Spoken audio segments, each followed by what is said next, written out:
Darcy, you can roll 20. Yes.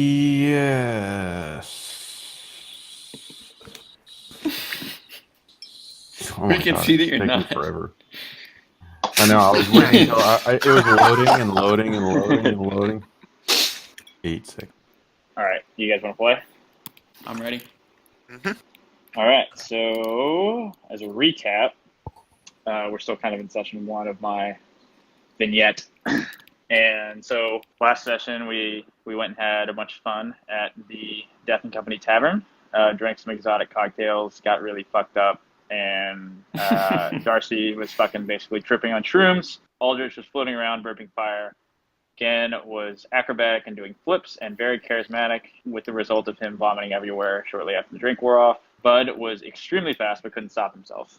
And Bud decided to wander off, found a back alley where a woman was being accosted by a man in a theater mask. After trying to essentially scare the theater man off, some more masked thugs came, and Darcy, who had gone looking for Bud, randomly found him, and they began doing battle with the thugs alongside a masked benefactor, which we later found out to be the man Arguros that you guys have been hearing about around town, who was extremely fierce in the fight.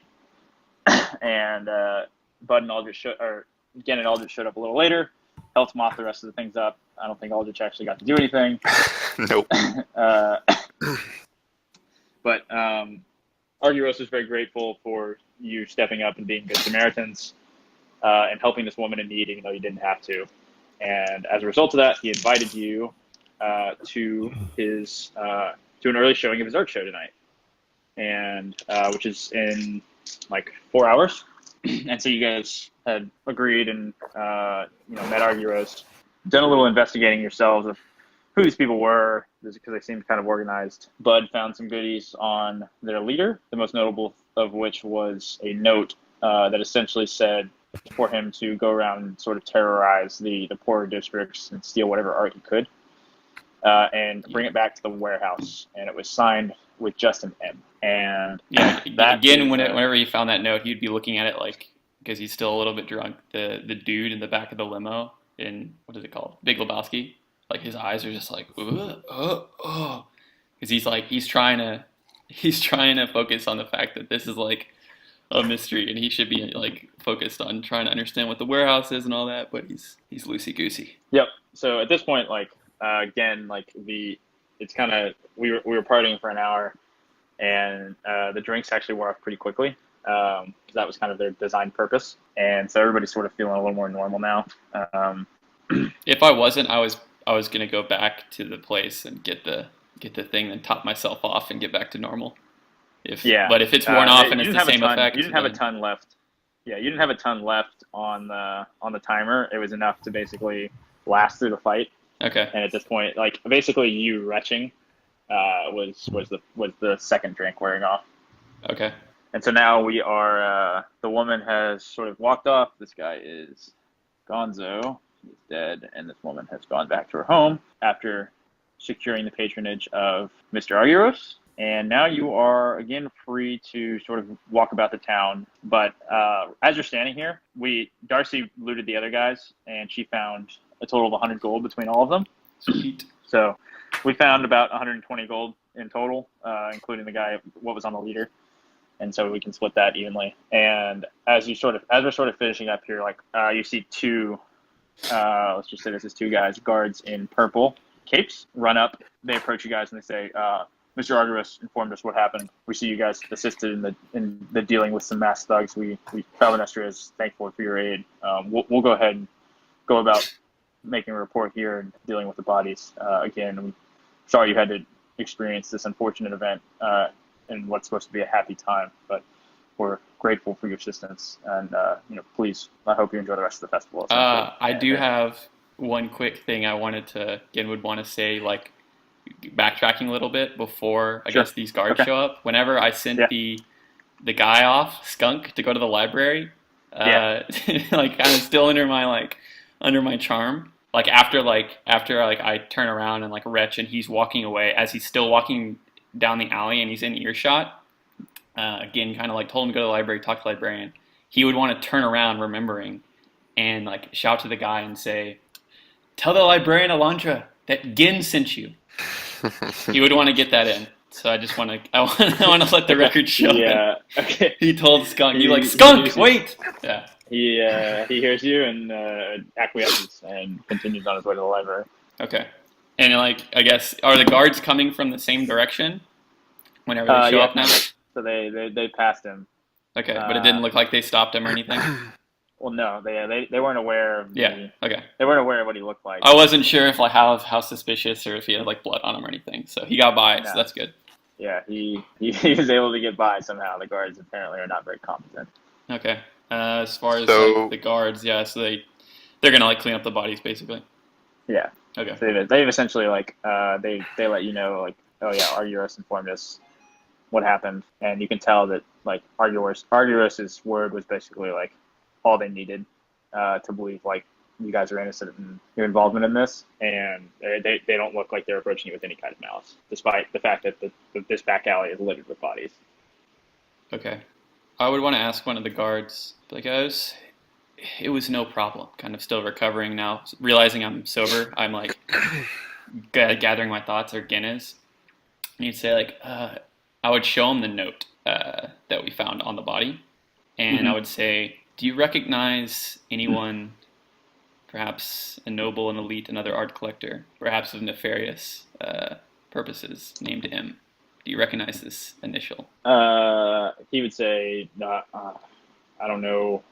There are several nobles with the name M within the city. It's certainly not an uncommon thing to have your name start with. I mean, this can be, frankly, anything. We're a fairly large city, and there's a decent amount of commerce, and as a result, a decent amount of warehouses that hold goods. So this could mean a number of things. Right. I would agree with your assessment that if it's someone that's running a warehouse, it's likely a wealthier patron. However, unfortunately, that's about all I can add at this point.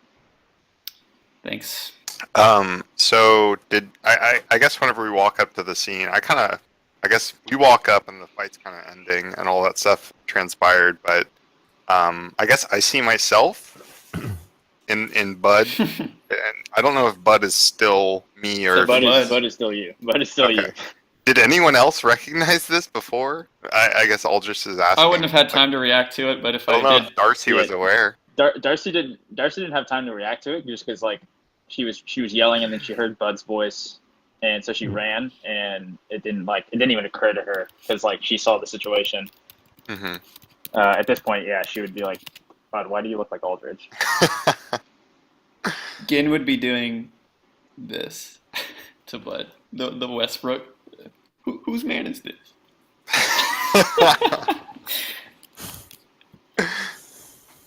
How do you know who's who? I'm going to roll a perception check to see if I can determine who's who. And now coming to my wits.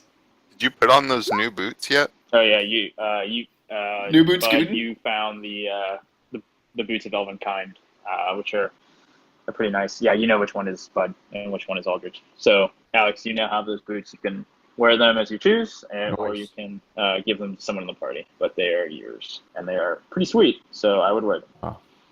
Hey, what do those boots do? I'm going to point to No. them. Aldrich/Bud.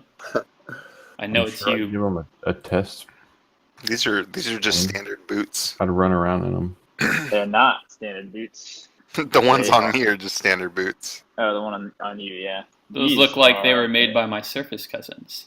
I'll link them again just in case. But basically, yeah, you have advantage on stealth checks, and you make no sound when you walk. Yep, they're on my feet now. All right, sweet. They were a little big because they were on this half orc, but as you put them on, you're like, oh, these aren't going to fit. But suddenly, you kind of understand the nature of magical items, and all of a sudden, as you put them on, they sort of like it almost feels like the cloth is like contracting, and all of a sudden they're a perfect fit, and they feel great. I'd be like, Bud, On your dumb feet. those look like they'll come quite in handy. They don't make any sound at all. It's like, you do realize you can't just rush in anymore. Now, this is another consideration to think of whenever we enter combat or something like it. That's the comment I you would get the feeling make. that those might be handy for a wizard that is an illusionist. Yeah. So so that's kind of the wrap. The guards are now tending to the bodies, politely requesting you sort of clear the scene at this point, with their testimony, the testimony from Argyros being enough to basically absolve you of any guilt in this sort of crime scene. All right. And you now have sort of 4 hours until Argyros has requested you guys show up a little early for his art show, so you can kind of continue exploring the festival as you like. Okay. Again, as he's like walking out of the alleyway, you see him like he whips out his notepad, which is like kind of a magical nature. Like y'all might have seen him use this before, kind of as just infinite pages. And you see him writing notes. Now that he's like sober and he has his wits about him, he begins to like write some of the things that he's learned as he's walking out of the alleyway. Yeah. And one thing I forgot to mention was that Argyros did request that you keep his prowess in battle somewhat of a secret. Right. Yeah. Again, definitely keyed in on that. As he was surprisingly adept and did some work on those guys. All right, what do you guys want to do? So you've been to the library, which is right here. You've been to the bar, which is right here. You went and dealt with some thugs right here where we are now. And there's a number of other things we can go hang out Bud at. is still looking for I want to go in this area. something fun. Okay. He wants to If game. you're looking, okay. You actually see a decent amount of games and people playing them in sort of this area. There's a little more people. Okay. And you can kind of, again, the green triangles are sort of points of interest where you can talk to people. If you guys were approaching this guy and describe what you see. Sure. Yeah. All right. So as you're walking up, you see a man in a what appears to be some kind of clown mask, wearing a jester outfit. He basically looks like a non-creepy version of Shaco, and he's juggling a bunch of plates, and he's screaming in a completely ridiculous voice to the audience and he's purveying what it sounds to you like some kind of gambling game. And he says, "Hey, who thinks they've got what it takes to shoot my jug of plates out of the sky? Use magic arrows, just wager some gold, hit the plates, and get paid." And he's sitting there juggling the plates, looking at people in the crowd. What do you guys do? Gin would confidently step forth, putting away his notepad, which he's finished his notes that he's going to share with others later. But I would step forth and be like, pull out my hand. Like, I'd like to try my hand at this game. Well, sir, what would you like to wager? I guess, how much gold do I have? So we just got like what, between there, 30 you got gold? 30 gold there, and then I'm not sure what we started with. Yeah, I think Darcy accumulated some when you guys were dubious about her looting. Yeah, I mean, we have more than the gold we have right here. I'll just wager the full 30 that I got. So it says Darcy has 232 gold. Okay, so let's I guess let's say we all started with 200 gold before. Okay. So I'll wager the full 30 that I just got. Okay. So the game is like I have to shoot. The game is you step up and he's like, "Oh, well, I'm gonna toss 3 plates in the air. You gotta hit all 3 before they hit the ground." And I can use magic. You got it. Easy. And as you say easy, he starts juggling the plates in what appear to be an extremely quick manner, and they're maybe moving a little faster than you would expect falling plates to move, and he's juggling them expertly. And he says, "You can go whenever you want." And you can throw your 30 gold down, and he'll say, "Ooh, that's a big wager, young fella." Okay. Let me look at what spells I know real quick. Do the old AoE Eldritch Blast. Eldritch Blast is an AoE. The only AoE I have is Thunder Wave, and I'll just end up killing him. Is it not like somewhat AoE? No, Eldritch Blast single target. Yeah. Well, yeah, but I guess would I thought it would hit like an a Eldritch small Blast? area. Yeah, like would that be able to hit more than one Like plate? a fly, it would No. like hit multiple flies. Okay. No, well, so the way he's juggling them, he's like throwing these plates really fucking high. Like Okay. they're going like north of 30 feet in the air, and so you get the feeling that and he spread them out pretty evenly. So you get the feeling like you're gonna need to, if you were to use Eldritch Blast, it would take 3 Eldritch Blasts. Yeah, it would be like fan the hammer. I'd be fanning the hammer. Yeah, you'd be on my Eldritch Blast. Yeah, that's what I was planning on doing. I was looking at my spells to see if I had anything else that I could use, but basically all of my spells except for Eldritch Blast and Sacred Flame everything else is just fucking with people's minds. It's like Vicious Mockery, Toll the Dead, like Dissonant Whispers, Charm Person, Hex. Thunderwave's the only other physical thing I could use, and that's not applicable here. So Gin would step forth, wager it, and he would get his like Eldritch Blast. I'm gonna say he wouldn't use a finger gun. His Eldritch Blast hand is just like it's like I guess metal horns with the thumb out. He would get that ready to fan the hammer on it. Okay, so he's juggling the plates, and you threw down your gold, and he says, "Whenever you're ready, big fella." All right, I'm gonna like get my stance ready and like have my hand at the ready. And when you're ready, roll me some attacks. Okay, I'd be like, juggle 'em, punk. So 3 attacks. Any other or just attack rolls? Yep. Yeah, Okay. just 3 Eldritch Blasts. That's what you're doing. Okay. That's a hit. Eldritch Blast. Okay. Eldritch Blast. Holy shit. Yes.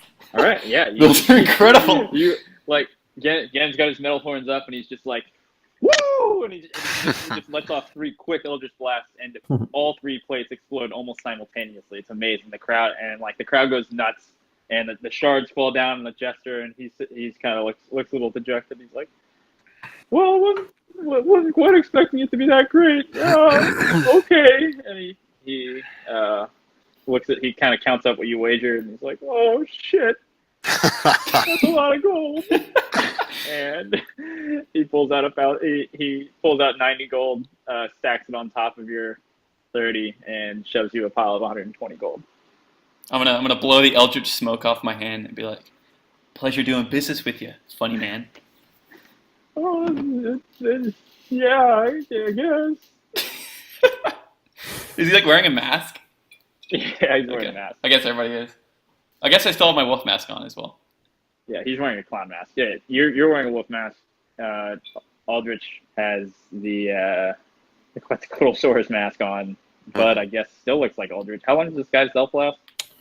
Should be like a Let me minute, check. 10 minutes. Does that do mask as well? Disguise self can do anything. It can like just appears it as doesn't exactly change your, like, size. Actually, as I go and collect my gold and kind of like nod to this jester and saying, "Nice doing business with you," pocket the gold. As I'm like walking back with my back turned, I'm gonna like turn and like look at him and telepathically speak to the jester, and I'm gonna say, "You can earn some of this money back if you."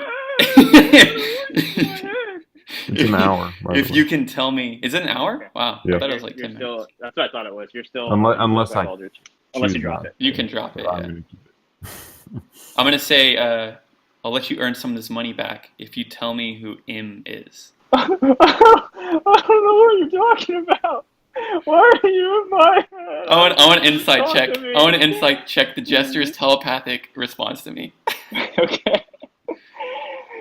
He seems 19. generally distraught. He's Okay. upset that there was a lot of gold taken from him, and he doesn't know why you're speaking in his head. He's kind of scared. I just mentally annihilated this jester. And he's also he's not speaking telepathically. He's speaking Saying out it. loud. Okay, either that'll make it easier then. So I would just give that up, and then I'd look to y'all and be like, "Well, warmed him up for you." Oh, okay. Anybody else care to test their metal? Maybe if someone's not going to speak in my mind in some strange way. Aldrich wants to give it a shot. All right. How would magic missile work in that scenario? I don't know, John. How would it work? All right. Well, I'll probably make you roll Arcana just because the plates are moving really quickly. okay. So if you roll if you cast like a really potent magic missile that doesn't take a long time to arrive at its destination before they hit the ground, I'd say you probably would just be successful. Okay. Should I roll? Well, would that be 1 or 3 rolls? Well, I'd make you just roll 1 since it's just Okay. one spell you're casting, and so like when you cast it would basically that roll would be the potency of all the darts. So he says, "All right, Mr. Dinosaur Man, you want to give it a shot?" Let's see if there's any other spells. Yeah, Aldrich is pretty set on using magic missile on this. All right. What are you wagering? Oh, what do you got to wager? Aldrich kind of wants to one up again. We doubles down, puts down 60. Oh, okay. Again, just smiles. And, Yeah, Yeah, I'm looking at Gen through my dinosaur mask while I'm Gin, like Gin putting my knowing money knowing down. you're about to use this magic missile, he's like, this is bullshit. Like that spell's too powerful for this. But I'm like, more money for us. And okay, he says, "Oh, it's all right. Go ahead and good." And he starts juggling the plates again. And he's like, "Well, go ahead and you take your shot." Okay. And you can roll Arcana. Ooh. All right.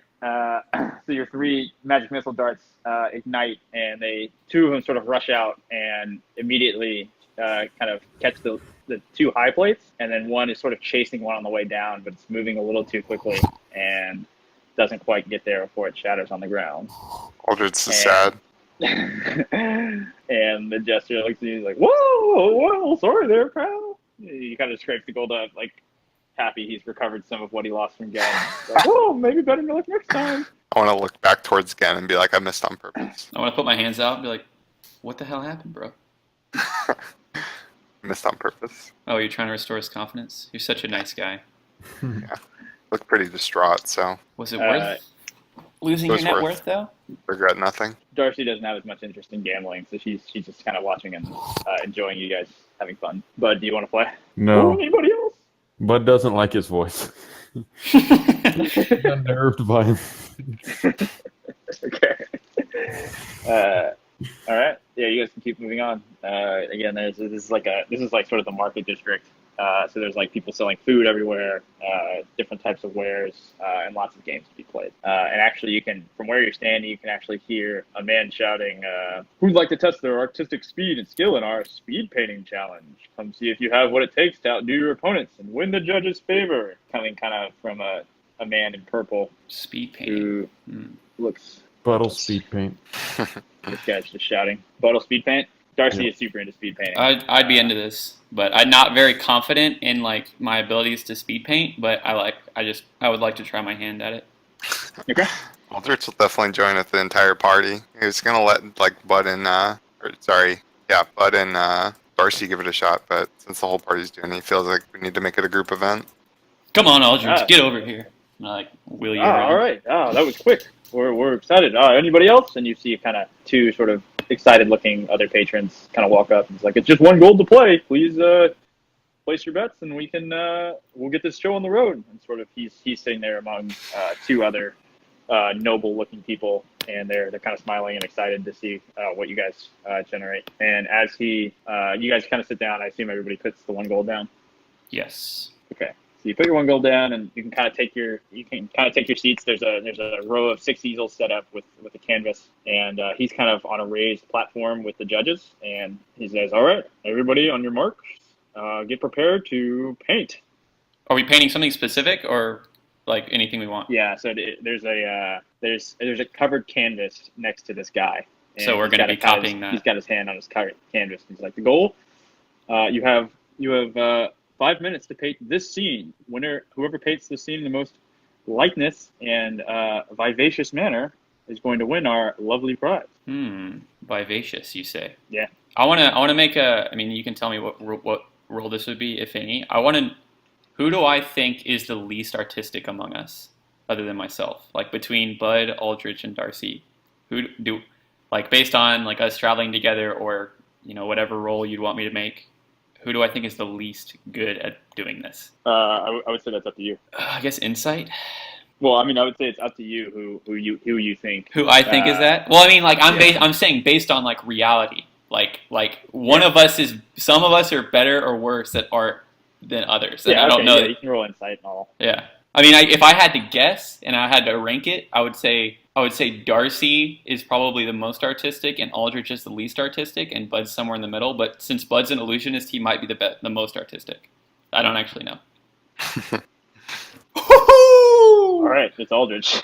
Nice. All right, so I'm gonna. It's either you or Aldrich. Yeah, I knew it'd be me, but I'm not gonna do this on me. I want to cast guidance on Aldrich right before this starts. Okay. So it's basically like he gets a D4 added to an ability check of his choice. So basically, I'm casting this on him, kind of like deceptively, not like so anybody can see really, even Aldrich, and just like help him do this. just because I know he's probably not good at it. Okay. How does that work? You just like put your like hand on my back and you're like, you can do it, bud. I'm gonna as we walked up and I grabbed you, I guess that's when I would have cast it. Okay. And maybe you feel a little bit more confident, but maybe you just think it's like you having fun at a art festival. I guess I'm not aware of the spell being cast. I mean, I don't know. It doesn't explicitly say like it's like a huge effect. The creature has to be willing. It does say one willing creature, so you would have to. Eldritch would have to be willing. Okay. So I guess like as soon as it hits you, you could like reject the energy and then be like, "Fuck no, get away from me, stranger danger." Eldritch, roll insight. You don't know what this is. This is just some foreign magic that you feel tingling in your brain. Eldritch like, I don't want to be juicing to do. I want to do this clean. Because Gen wasn't explicit about what he was doing, so nope. you do not know what's going on. Okay. Do you accept the spell? Yeah. Okay. Eldritch likes new experiences. Great. Eldritch is like, oh yeah, someone's casting a spell on me. That's fine. Well, I mean, I have to. It's still willing, right? I guess I don't know what the spell is, but I know it doesn't Gen's feel casting it on negative. me. It's a neutral thing. It doesn't. Yeah, you feel someone said something nice to you. That's fine. Okay. All right, you can add a D4 to what are going to be 3 performance checks. So everybody roll me 1 performance check right now. As he says, all right, gentlemen and ladies, and he points to Darcy and one of the other patrons stepped up, and he says, on your marks, get set, go. And he unveils it, and this is what you see. Nice little waterfall in nature pics. Okay. And everybody roll me performance. So first performance check. Bud, not charismatic at all. Oh, shit. Yes. Some good rolls. Gen is already envisioning this waterfall, and he's going to add some, like, maybe some flourishes, like, from the far realm to it. All right, so, yeah, you guys are... Gen is just on a roll. He's like... I'm very focused. Yeah, so, Aldrich, you added the D4 there? Yeah. Okay. So yeah, Gen is very focused, and you can already see, like, if you were to look at it, this like really nice sketch taking place, and he's beginning to color it quickly, and it looks as if the waterfalls are truly moving in this picture. Bud's not super far behind. You have like a pretty solid sketch there, but it's not quite as far along or as detailed as Gen's right now. Is Root just on his shoulder, like painting alongside him, because he has to, like, I guess, where is Root in all this? He's on my shoulder. I don't know. Yeah. How is okay? I guess Root like convey. Root has the vision of the waterfall in mind, and like he's doing this. Yeah, helping a lot. Root, I mean, Root can see you can see the picture through Root's eyes. Yeah. Okay. And one of the patrons is kind of keeping stride with you. Darcy's sort of like fumbling and like kind of holding her thumb up, looking like kind of nervous, being a little nervous, sort of cracking into pressure. All right, everybody else, roll me another performance check. I guess it says guidance ends after the one check. Yeah, you only get it once. So can I cast this on myself for this second check? Or would I not be able to do that? If you were going to do that, you would have disadvantage on the next performance roll because it would break the concentration on the painting. Okay, yeah, then I wouldn't do that. Okay. Damn, low rolls. Ooh. Perception. Oh wait, fuck. All right. Well, I still roll a natural 20. Yeah. My bad. I thought maybe something was happening. No. That's just I accidentally clicked perception instead of performance. And let's see.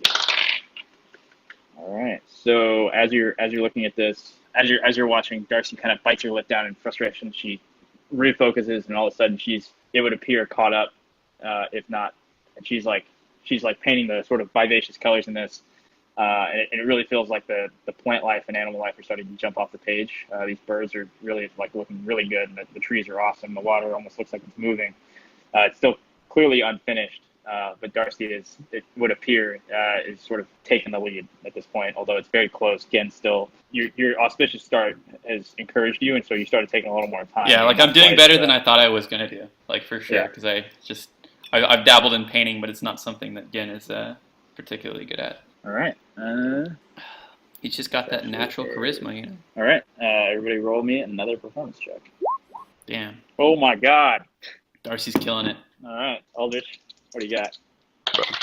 A little better. All right. So as you guys kind of finish up, everybody's painting looks actually pretty good. There's a certain amount of like startling resemblance to from each painting. You guys are actually pretty impressed with yourselves. Again, yours is framed extremely well because you did so well sort of mapping out your painting, but it sort of lacks some of the pop and color that the original painting has. Aldrich uses a good sort of replication, but it's just not quite there on the.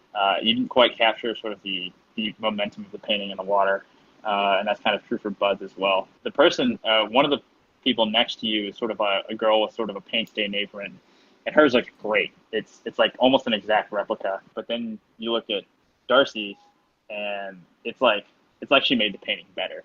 Like it is like popping off the page. It looks like the birds in it are actually flying. You can see the like textures on the feathers somehow that she's painting like extremely quickly, and it feels like the water is moving. You can kind of feel the rushing momentum of the painting. And as you sort of turn your easils around, everybody immediately gravitates towards Darcy and sort of like stands up and kind of starts applauding. Those two natural 20s Yes. have Wow. the competition. It's like, is that your piece, Darcy? She's like, did you just hustle us? Blushes and she's like, well, I haven't painted in a while. I guess I haven't lost my touch. And Well done. the nobleman sort of takes a bow to her and is like, excellent, you certainly have not. You have you have curried our favor and earned this prize. And he holds out a medallion on a necklace with a interesting looking skull on it, and it looks like this. And he hands it over to Darcy. Medallion of Thoughts. I want to Arcana that shit. If I saw a skull, I would key in and like almost stop you from putting it on before I like had a good idea. So would Darcy. Darcy would be like, oh, this is interesting. And she would also roll Arcana. Okay, oh shit. Darcy doesn't really know. I'm going to telepathically impart to you. That's a Medallion of Thoughts. Darcy knows it's probably not going to hurt her, but she doesn't know what it was otherwise. But I'd be like, again, Darcy, you know exactly what this that's is. a Medallion of Thoughts. It allows you to read people's thoughts almost at will. Powerful item. And like I guess like it doesn't appear to be cursed or anything. You feel free to put it on. But I actually don't know that. Sweet. Oh wow. I wasn't expecting a magic item from this. That's pretty awesome. Neither was I. And like again's like thinking back, he's like, damn it, I should have drawn better. She's also like, well, this is cool. It's kind of my swag with the style. I don't know if any of you guys want a medallion of Detect Thoughts. You can have it if you want, but I'll keep it if not. Gen's like, this is something that I will learn later for sure. It's part. You might say it's part of the Great Old One's expanded spell slots. So yeah, you can. I wouldn't make a press for it. So you should keep it. Yeah, you definitely earned it. Okay. Darcy kind of smiles and puts it on. She sort of looks at her painting and doesn't really know how she's going to carry it. So she grabs it and like kind of walks over and just like hands it to a passerby. It's like, hey, I painted this. Do you want it? And let's see how the person handles it. She rolled pretty well on that persuasion check. And he's like, oh, this is excellent. Thank you. And like takes it and kind of walks off. And with that, yeah, you guys can.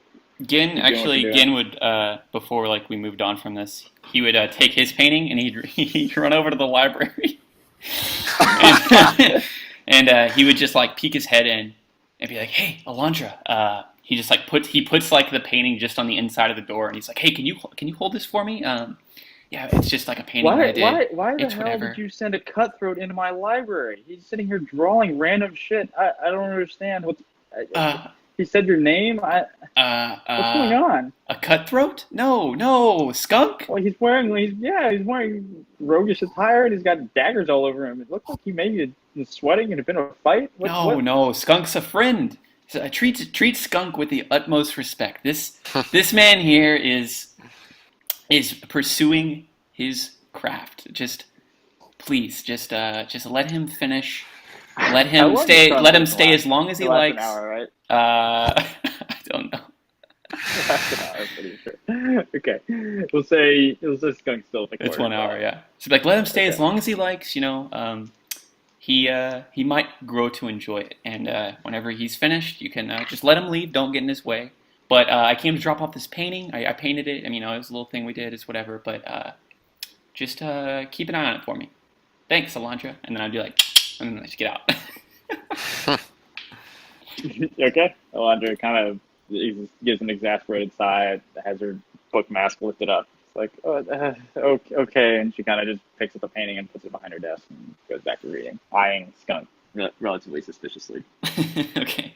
All right. Then I run back to the group.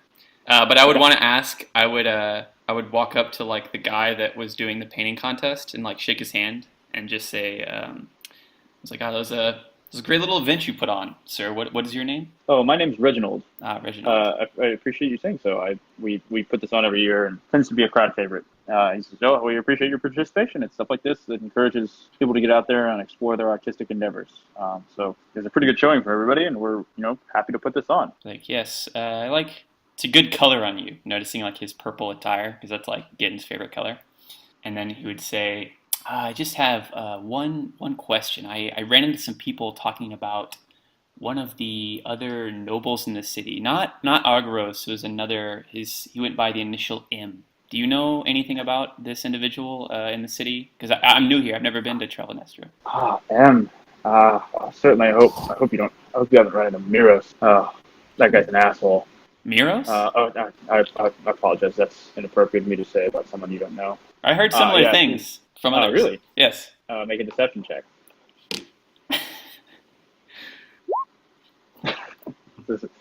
That's interesting. I'm surprised you've heard of Miros, given that you look like an outsider. You're clearly not from Tryvaelnistra. Well, I ask around. I like asking questions, and some of the answers I've received indicated that Miros is not the term you used, but someone to be cautious around, let's say. Certainly not a man I would consider dangerous. He seems like a pompous fool to me. Doesn't necessarily treat his peers with respect. But like I said, if that's what comes to mind when I hear M. As far as the wealthy nobility, he lives at the top of one of the centers of commerce here. And he kind of points, and you can kind of see in the distance this large, pretty futuristic-looking tower that is basically the only building in the city that rivals the height of Argyros' spire. Yep. And he's like, yeah, that's Miros. That's the headquarters of Miros' sort of mercantile empire, and where he hoards all of his art and only allows the wealthiest of wealthy elite. And he says it's a lot of venom. It's like his inner circle to see his collection, hoarding it away from us common folk, which is like, he seems relatively bitter because like this guy looks like he's pretty well off. It sounds like he wasn't invited to Miros' shindigs. Be like, and what? Thanks. This has been truly illuminating. Making mental notes of everything he's saying. I would ask one last thing. What does Miros look like? He's a human, generally a haughty demeanor. He's got dark hair, dark, moderate length hair. Typically will be dressed in a very auspicious attire. He does have a reputation for liking fire magic a little too much. In fact, he's done some less than savory things to some of the people that work for him, from what I heard. Again, this is all, please don't repeat any of this. This is all just hearsay. But of course, never. His reputation is not one of kindness. Let's say that. Okay. Well, I'm going to go in for a handshake. Thank you for letting us participate in your little show and for talking to me for a moment, Reginald. Sure. No problem. Hope you enjoy the rest of the festival. Thanks for participating and sharing your art with us. Of course. All right. Miros. How do you spell that? Here you go. So I would walk back to the group, kind of making another note on my little notepad while I do, and then rejoin y'all. All right. What do you guys want to do? Just go over to this group over here where all these people are. Sure. Yep. All right, cool. So yeah, there's a huge crowd of people here. I'd walk up on the outskirts over here. All right, Darcy would follow you, and there's a woman who's standing right here.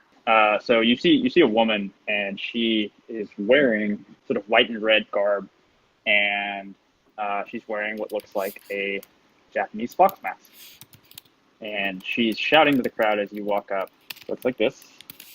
And God, Oh wow. Oh wow. God damn it. Is this Ari? Yeah, she looks somewhat like Ari, but she's got a cool Japanese fox mask on, and there's a huge crowd of people on her. She's standing next to like a large rectangular building / box, and she is shouting to the crowd. Sorry, one sec. Gideon is definitely digging the fox mask because that was the second choice after Wolf. Yeah, so she's shouting and she's saying, "Come on, come all and see the Night Fox's newest installation. My box of Rainbow Mystery will provide not only a stunning visual experience, but a test of wits and constitution. Do any of you have what it takes to make it through the trials of true color? But be wary, this is not a test for the faint of heart." And she's kind of surveying the crowd, and she actually sees Gen walking up, even in your wolf mask. She says, "You there, Dark Elf? You and your cohort look like a hardy band of adventurers. Care to test your wits in my interactive art show?" You see, whenever she says Dark Elf when I'm wearing a mask, and I actually feel a lot safer wearing a mask. Like people not being able to immediately recognize I'm a Dark Elf. You see like a big like anime sweat drop like come down the side of my head. I'm like, whenever she calls me a dark elf. Yeah, like obviously, like in other cities, you'd feel pretty uncomfortable, but everybody, you don't see any negative reaction. Yeah, I mean, it's probably People just are like that's my instinctual reaction, but then I which is remember totally where fair. I am. Yeah, in other places, you would certainly get a negative reaction to that. Yeah. But here, everybody's kind of just like, yeah, come on, go do it. We want to see what happens. And they're sort of chiding and cheering you on. What do you do? Yeah, Gin would hesitate for a moment, kind of not fully understanding what he's getting himself into, but then he'd take a deep breath and then just start walking forward. I'd be like, sure. Okay. She says, excellent. I knew you'd be it. I knew you'd like to get involved here. Let's everybody give a round of applause for our Vapid Adventurers here. And Is this a group yeah, event? is this a group thing or is this other thing? yeah, so she says, yes, your whole party can participate Okay. in life. It's you'll need to work together to get through this. Okay. Given that, then Gin would like kind of start to step forward, and then he'd like turn back at y'all and just like shrug and cock his head, be like, "Let's do it." Okay. Darcy would be like, yeah, I'm in. This sounds awesome. Aldrich is enjoying the game, so he's definitely in as well. Okay, Bud. Yeah, I'll play. Yeah. Thinking of something, but no, yeah, I'll play. All right. So as you do, she sort of waves her hand, and then a large, like a door opens up into the box, and it's this sort of 20-foot long by 12 feet tall by 25-foot deep rectangular building. And as you enter, it basically just looks like a dark room with a wall in front of you. And as you're kind of all filing in, right as the sort of last of you files in, the door closes, and it's basically a dark room that you can weirdly see in. And I'm going to move you guys over. You are in this room. Just as the door closes, the wall opposite of you begins to shift in color. And all of a sudden, the wall turns a vibrant red, blue, and yellow. And right now, it's like it looks just like sort of solid color in front of you. And a third of the wall is red, a third of the wall is blue, and a third of the wall is yellow. Mm. And they're perfectly even in their shading. And it's just a big, bright red, bright blue, bright yellow. And what else is in the room? Is this the wall before us? We just walked in? Yeah, it's just a sort of dark stone floor, and there's this wall before you. So I guess she didn't explain what we were supposed to do exactly. Nope, she said nothing to you. Okay. So it's just colors on the wall? Yep.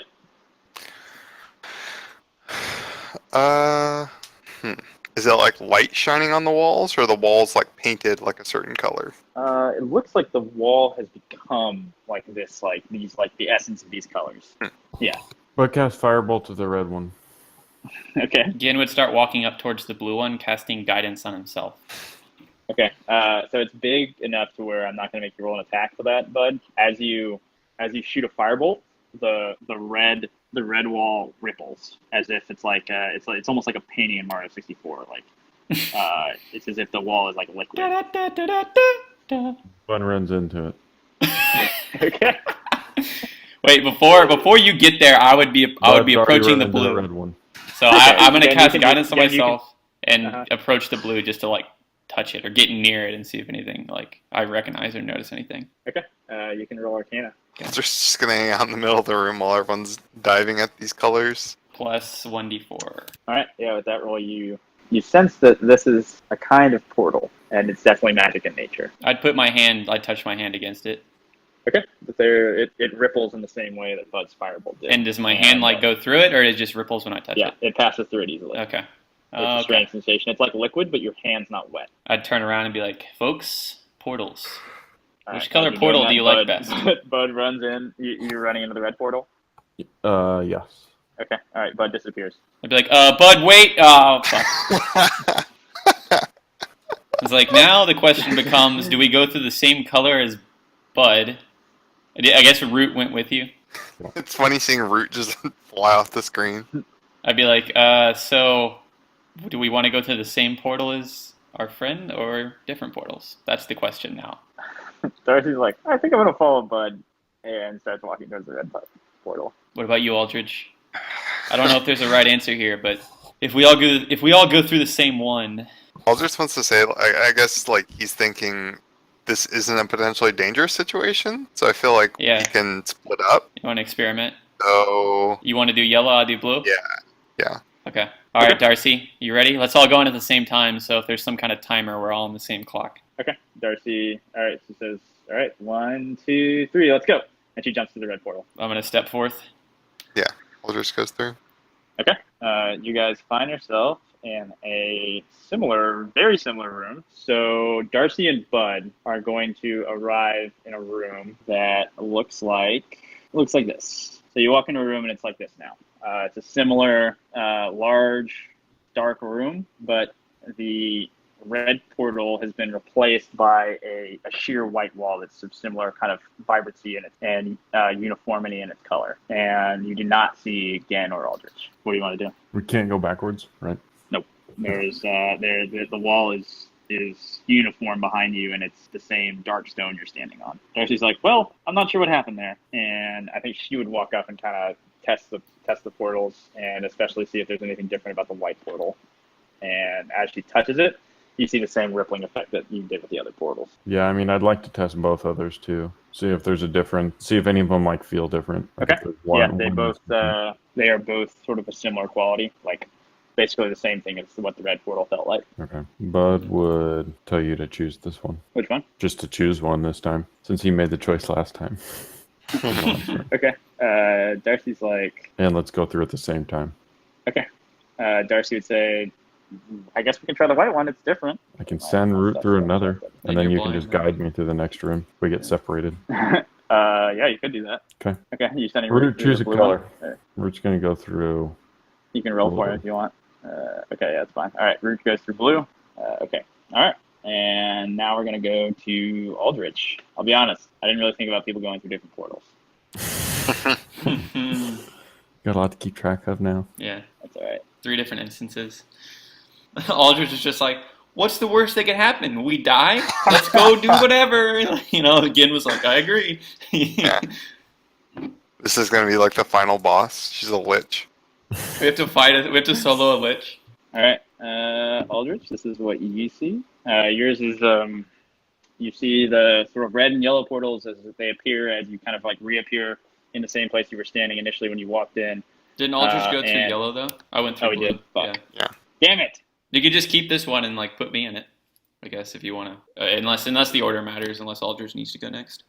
Order doesn't matter, but it's fine. You could just describe it. That makes it easier, so you don't have to switch it as much. Yeah. Okay, well, that's fine. Well, basically, you're in a room, and instead of the yellow portal, there's a white portal. Okay. So they have red, white, and... So he's got red, blue, and white. Red, blue, white. Okay. Okay. Aldrich feels kind of alone. USA. Yeah, it was all planned. Aldrich is MAGA? Aldrich MAGA? Nah. Actually, right, Aldrich wants to go in the red portal. It's fucking working now. Aldrich is Harvey Dent. All right, you guys to the red portal? Yeah. All right, let's resolve again. I mean, Aldrich didn't flip a coin. I didn't really have the logic of how he would decide, so it's just you kind of just choose one at random. That's the same thing as flipping a coin.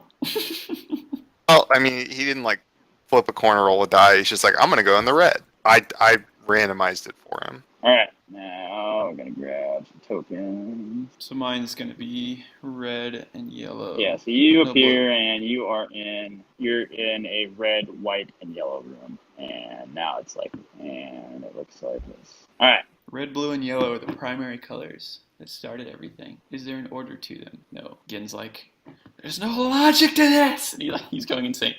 No, I would go through yellow next. I would go and inspect all 3, and if they're all portals, and I know they're all portals I could go through, I would go through yellow. But you said if I touched white, it would be different than the yellow and red? No, it's still got Mario. the same property. Like it feels wet. It feels like liquid, but your hand's not wet. It ripples when you touch it. Okay, trying to think of anything I could like send through one of them. No, there's not really anything. Actually, I learned the spell Mirror Image, and I'm thinking like I create like duplicates of myself and walk through all 3 at the same time. But the mirror images are just like, they wouldn't be real. Yeah, I'm just gonna go through yellow. Okay. All right. So Aldrich and so Gang goes through yellow.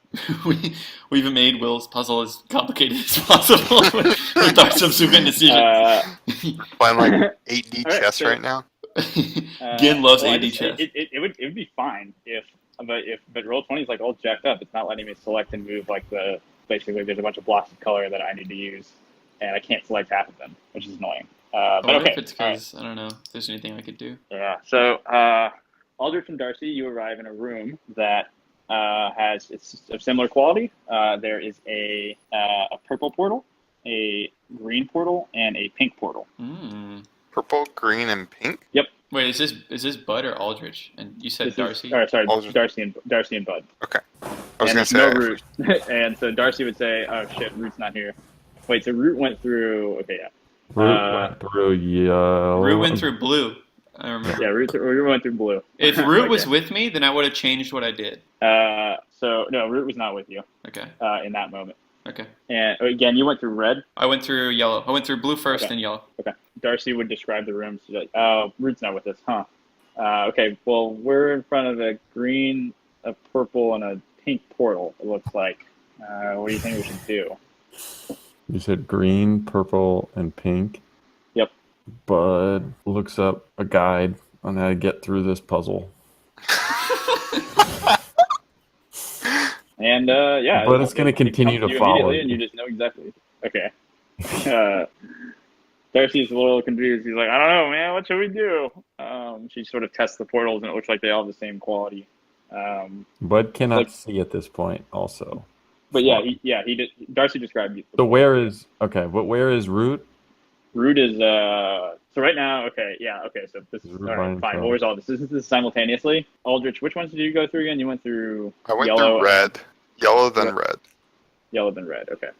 Root is in a room by himself, and in front of him, you see a sky blue, a purple, and an orange portal. Root would probably panic because he's a bird inside of this, and he probably would just, without slowing down, just fly through portal after portal after portal after portal until he Trying finds to get out. Until he hits a window. Okay. He's already fallen through 20 rooms. Which one at does he this go? point. Which one does he go through though? He goes through the sky blue because it looks like the sky, Yep. and that's sad because it's not Okay. the fucking He's trapped. Okay.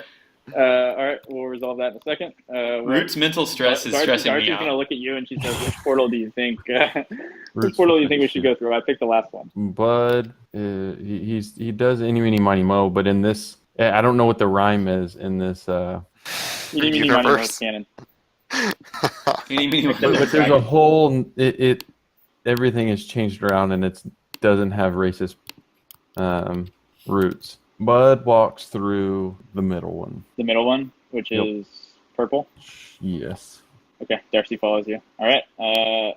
Now again, you are in front of. You went through blue, yellow. Yep. All right. Didn't So know you what are color now. that makes. You are now in front of an orange, a purple, and a green portal. Yeah, I was about to say, if there's a green, send me through that bitch. Because All right. that's blue plus yellow, right? Am I wrong? If you add blue and yellow together, that makes green. My mind is thinking that. Okay. you go through green. Red and yellow make orange, and blue and red make purple. That's what Gin knows in his mind. Yes. That's what Dylan Okay. knows, and you can make me roll for that, but I'm pretty sure Gin would know that. No, again knows that. That's fine. Like you guys just had a speed painting competition where you had to like move Yeah. shit. You understand that. So, yeah, you You've can gone go through green. Yep. Aldrich, you are now in front. You went yellow, red. Yes. All right, so you're in front of a cream, like an off-white, a orange, and a green portal. If we run through enough, they'll all just be brown. So just keep running. Bud's pants are filled with brown right now. Root's pooped everywhere. Everywhere. I'm getting a lot of Root fan art in the chat right now. You can see the stress in these little owl's eyes. Owls are always stressed. If you just Google small That's owl, exactly what Root is. you get a lot of Tiny good little stuff. owl. Yeah. A lot of real good stuff. You can tell me if Root doesn't look like this, but this is what Root looks like in my Root mind does. now. It looks like that. The little Yeah, talent. that's exactly what Root looks like. He might be a slightly different color though. I can't remember. He's got his own character card in the chat. That's a artist rendition of him though. He's an astral owl. He can look like whatever he wants. Yep. I mean, I guess he would look like he looked like in life, but I mean, there'd be some What are you doing? alterations. I have cream. You have cream, green, and orange. Cream is one of them. Go in the cream dimension, my man. He's gonna go in the orange. Okay, so Darcy and Bud and Root are now find themselves in front of a red, a blue, and a yellow portal. And Aldrich and Gen are in a slightly different room now. Together? Yeah, you've arrived together, which is interesting. Yeah, I walk in, I'm I will like, review what it Aldrich, looks like. you son of a bitch, and I'm gonna go up and Yeah, high five you. Get out handshake. here, you molester. Yeah, I throw a coffee cup against the wall behind me. Get ass, can't see you, molester. He's just slightly confused by this. He's not aware of that. He feels a little what the hell uncomfortable are you now. saying? He's like, we're having a good time in here, and then you had to go and say that, but I'm having a great time, Aldrich. You remember your colors, right? What happens when you combine blue, yellow, and then green? Does that just become brown? I don't know what's going on, Aldrich. I'm not gonna lie, but this is fun to something walk through looks portals. All right, so you guys are Darcy and Bud and Root are now in a room that is very, very similar, in fact, identical to the one they initially started in. And you guys are in front of a shimmering wall of red light, and it's got undulating waves on it, and appears to be sort of much more fluid and dynamic than the portals you've been used to. I'm gonna look down at you, Aldrich, and then look at the shimmering portal, and then look back down at you and say, I'm gonna shoot an Eldritch Blast into it. Is that good with you? I'm gonna do it. I mean, 3, not really sure what else would 2, happen. 1, Eldritch Blast. Okay. You shoot an Eldritch Blast into it. I shoot it while I'm looking down at you, Aldrich. As you fire it into it, and the Eldritch Blast appears to dissipate in this sort of shimmering wall in front of Dissipate as in like it didn't go through and it got blocked? Yeah, it looks like it just nothing happened. Okay, I want to Arcana check and see if like this is like an anti-magic field or something Gen might be familiar with. Yeah, it's definitely, so with a 15, it's definitely some kind of magic barrier, but you're not really sure what the properties of it are. Okay, well, but you do get the sense that you probably don't want to touch this thing. Okay, that's what I was about to say. I was like, well, it looks different than the portals we went through previously. So, which one of us is more dexterous, Aldrich? Or do you just want to do rock, paper, scissors for who approaches this? Or do you want to go together? It's up to you, man. Actually, it's not. It's up to both of us. As you're deciding it, Bud, what do you want to do? Darcy kind of snaps her fingers. She's like, we're going in circles. What was the last one we went I through? think Bud's about to have a mental breakdown. Bud lays down. We went through a purple portal. Yeah, so I think Aldrich is saying to Gen at this point that we should just go in like together at the same time, just count to 3 and jump in. Jumping isn't really. Let's just walk up to it. How about that? No, if that's the plan, then you're gonna go first. He wants to. It's a jump at the same time, or we're not going. No, I'm gonna walk up then by myself. We're not gonna jump blindly, Aldrich. We've been together long enough to where you know that's not my style. Okay, Chief. I want to walk up. I'm gonna walk up with my hand outstretched, casting guidance on myself, and just see like as I approach it slowly before touching it, like what it like feels like. Okay, Aldrich is like standing close to the portal and like swinging an arm back and forth and like kind of squatting his legs as he's like ready to jump. Aldrich, while wait. you're doing that. All right. He's waiting. But... All right. So it's just again, this is a scintillating magic field with undulating waves of energy that are all sort of red. Definitely not as uniform as the sort of clean portals you were passing through.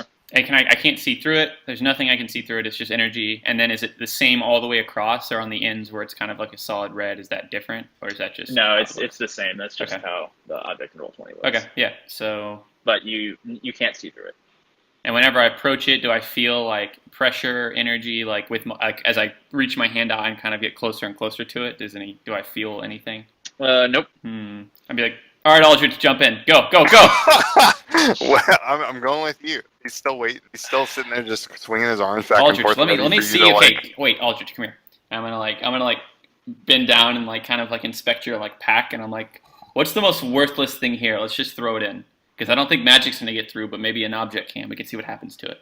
Give me like this satchel of like newt parts or something that you probably have. That's my favorite thing. Throwing the satchel of newts in there. All right, not that With then. the satchel of newts. Okay. How about All right, this acorn? As you guys are deciding this, Bud and Darcy, what do you guys think? What are you doing, Bud? Bud is giving in to you. I can't. What? Bud is stressed. Okay. Darcy would say, Bud just okay, says, I think "Get me I've the got an fuck idea. out of here."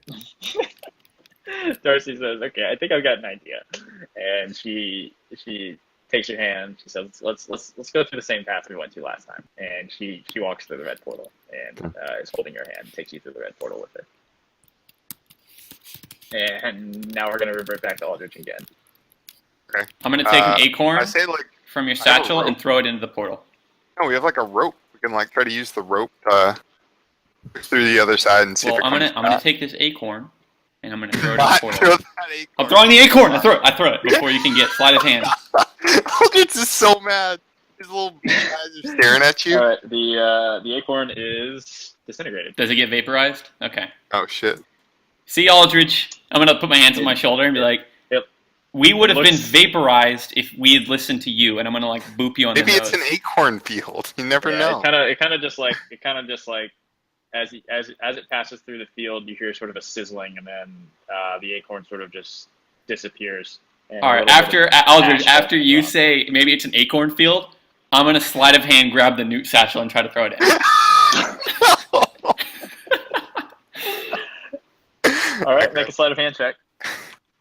I guess he would have to counter me with like a dexterity check or something. I know. He makes a perception check. Make a perception check. Actually, no. Make a dexterity check. Come on. Yeah! Jen got the newts. I'm gonna throw him in the portal. Okay. This is a little more substantial object, and it kind of bounces off and comes off, and it's sort of smoking. And it parts of the bag are on fire. That's why I noticed and say, my newts! Like, what the fuck is this? Okay, the acorn got vaporized. The Eldritch Blast got vaporized. The bag of newts is sizzling. My newts! Okay, at this point, Darcy's walking. Just gathering again, his newts. She's holding your Oh, my hand, and newts. she walks through Bring the my white newts. portal now, and you're back in front of the green, the green, the purple, the green, the purple, and the pink portals. And so now Gen and Aldrich are in front of a smoking bag of newts. What are you guys doing? Alright, Aldrich kind of composes himself, and like after he gets the bag of newts from... I'm sorry, Aldrich. I understand you like your newts. It was an experiment. I'm trying to figure out how are we gonna get through this? What do we do? You wanna blast it with some more magic? I can't think of anything else. I'm blocked right now. I have writer's block, but like with puzzles. At this point, again, Darcy is holding Bud's hand and walking through the. She's like, "All right, I think this is gonna work." And she walks, but I don't know what's gonna happen. And she walks through the pink portal.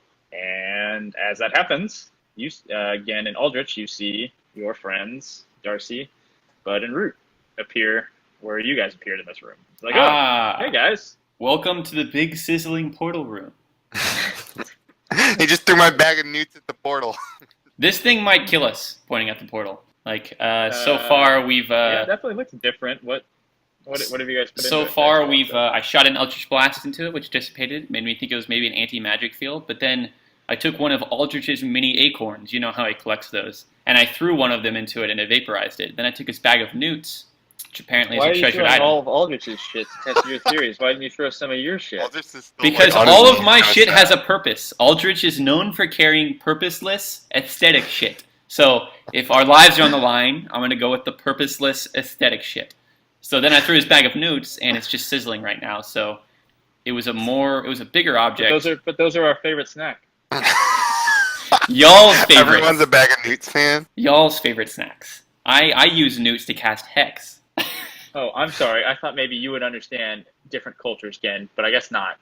You know, being a dark elf and all. Look, I understand different cultures. It's a matter of life and death. If Aldrich wanted to jump through the portal, we would both be dead right now if I hadn't committed these experiments. So okay, let's Aldrich just- How do you know? How do you know it's gonna kill us? I don't. I just know that it vaporized an acorn. I don't want to be vaporized. Aldrich is feeling like when you're in a haunted house and like you know everything's fake, but you're still kind of creeped out, and he's just like done. He's like after Gen throwing his stuff into the portal. He's like, all right. He's like yelling up in the air, like, all right, get me out of here. I'm done. He like Pull trying me to out. call to like the fox lady.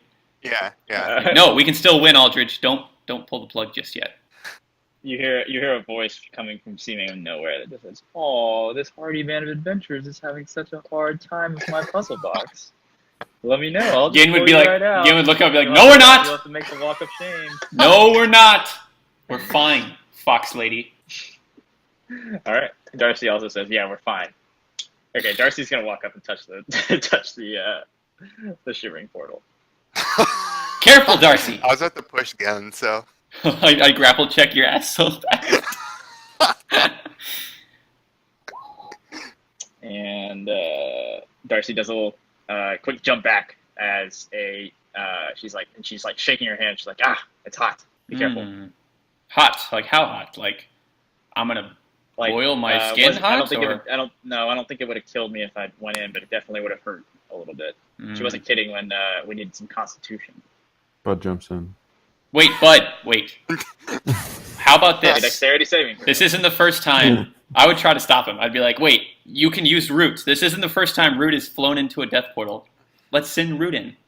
Root will be fine, ultimately. Root's the, god card to get out of any situation. Just send Root in, see if she survives it. If she comes out on the other side and it's just a little bit of sparks on her, then we can all feel more comfortable going through. How does Root feel about that? Darcy's like, Bud? I'm not sure that's gonna work. I don't want Root to get disintegrated and Bud not be able to see.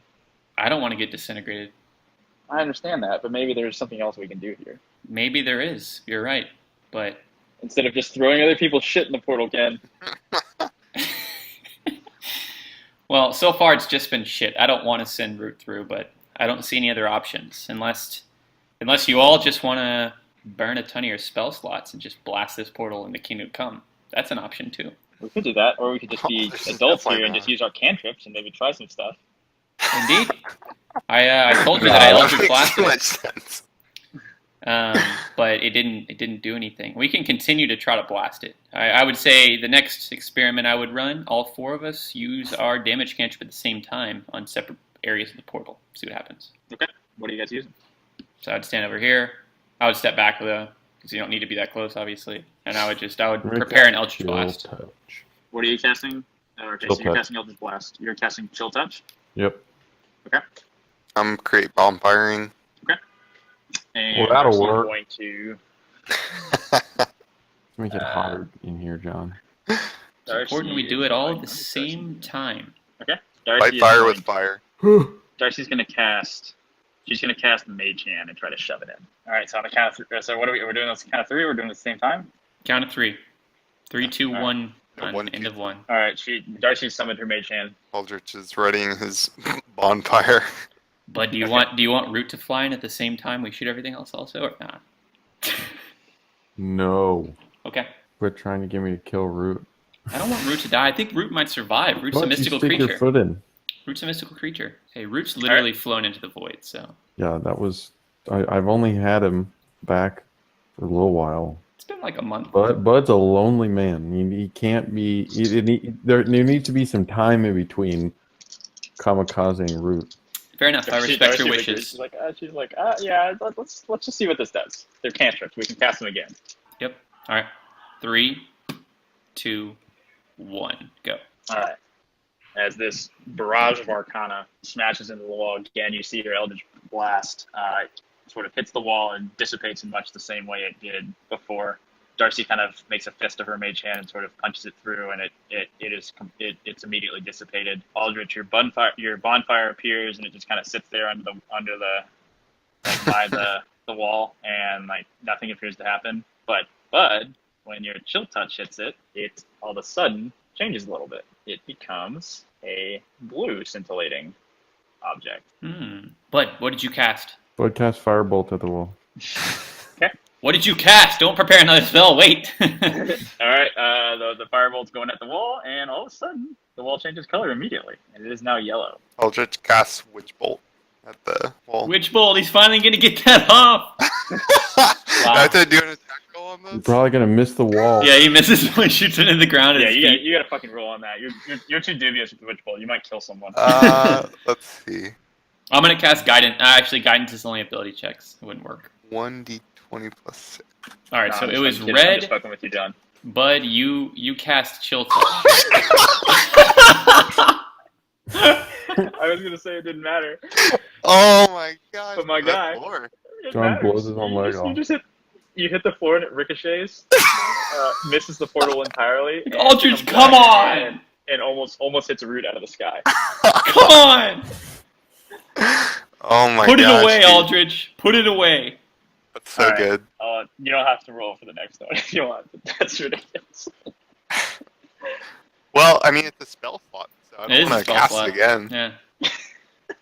It's just Aldridge is just kind of disappointed. He's actually just going to go in the corner at this point and kind of like think about his life. Oh man. Oh man. I'm Okay. kind of sorry I made you roll that, but since it was a one. Was No, a I was one, going to yeah. roll it either way.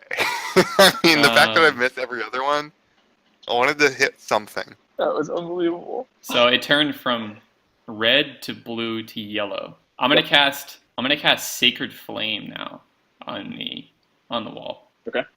It has to make a dexterity saving throw, so it doesn't. I don't have to roll It does anything. not, because it's a wall, but also the flame sort of appears, hits the wall, and nothing happens. Okay. But doesn't. I would cast Eldritch Blast after trying Sacred Flame. It dissipates in much the same way that it did on the fire. I would look at Bud and be like, I don't have elemental spells, my guy. I don't. Darcy would be like, so, Bud, did you cast Chill Touch and then Firebolt? Yes. We had a lightning spell. Oh, Again would walk over. No, but I cast Chill Touch at the red wall, and then I cast Fireball to the blue wall. I didn't match them up. That's true. It was the opposite. So I need a rubber spell. We needed like a earth spell. Yeah. Who's got Earthquake? Dig. I have Thunder Wave, but yeah, that won't work. All right, Aldrich is Bud kicked composed now, and he wants to give it another shot. Oh, He's gonna stretch and like kind of walk up like he knows what he's doing to the wall, and he's gonna make another attack roll. Okay. Okay. And kind of like take his time on the switch bolt, and All right. Finally. So you charge up a witch bolt, and you're like, oh, I'm gonna fucking hit this thing.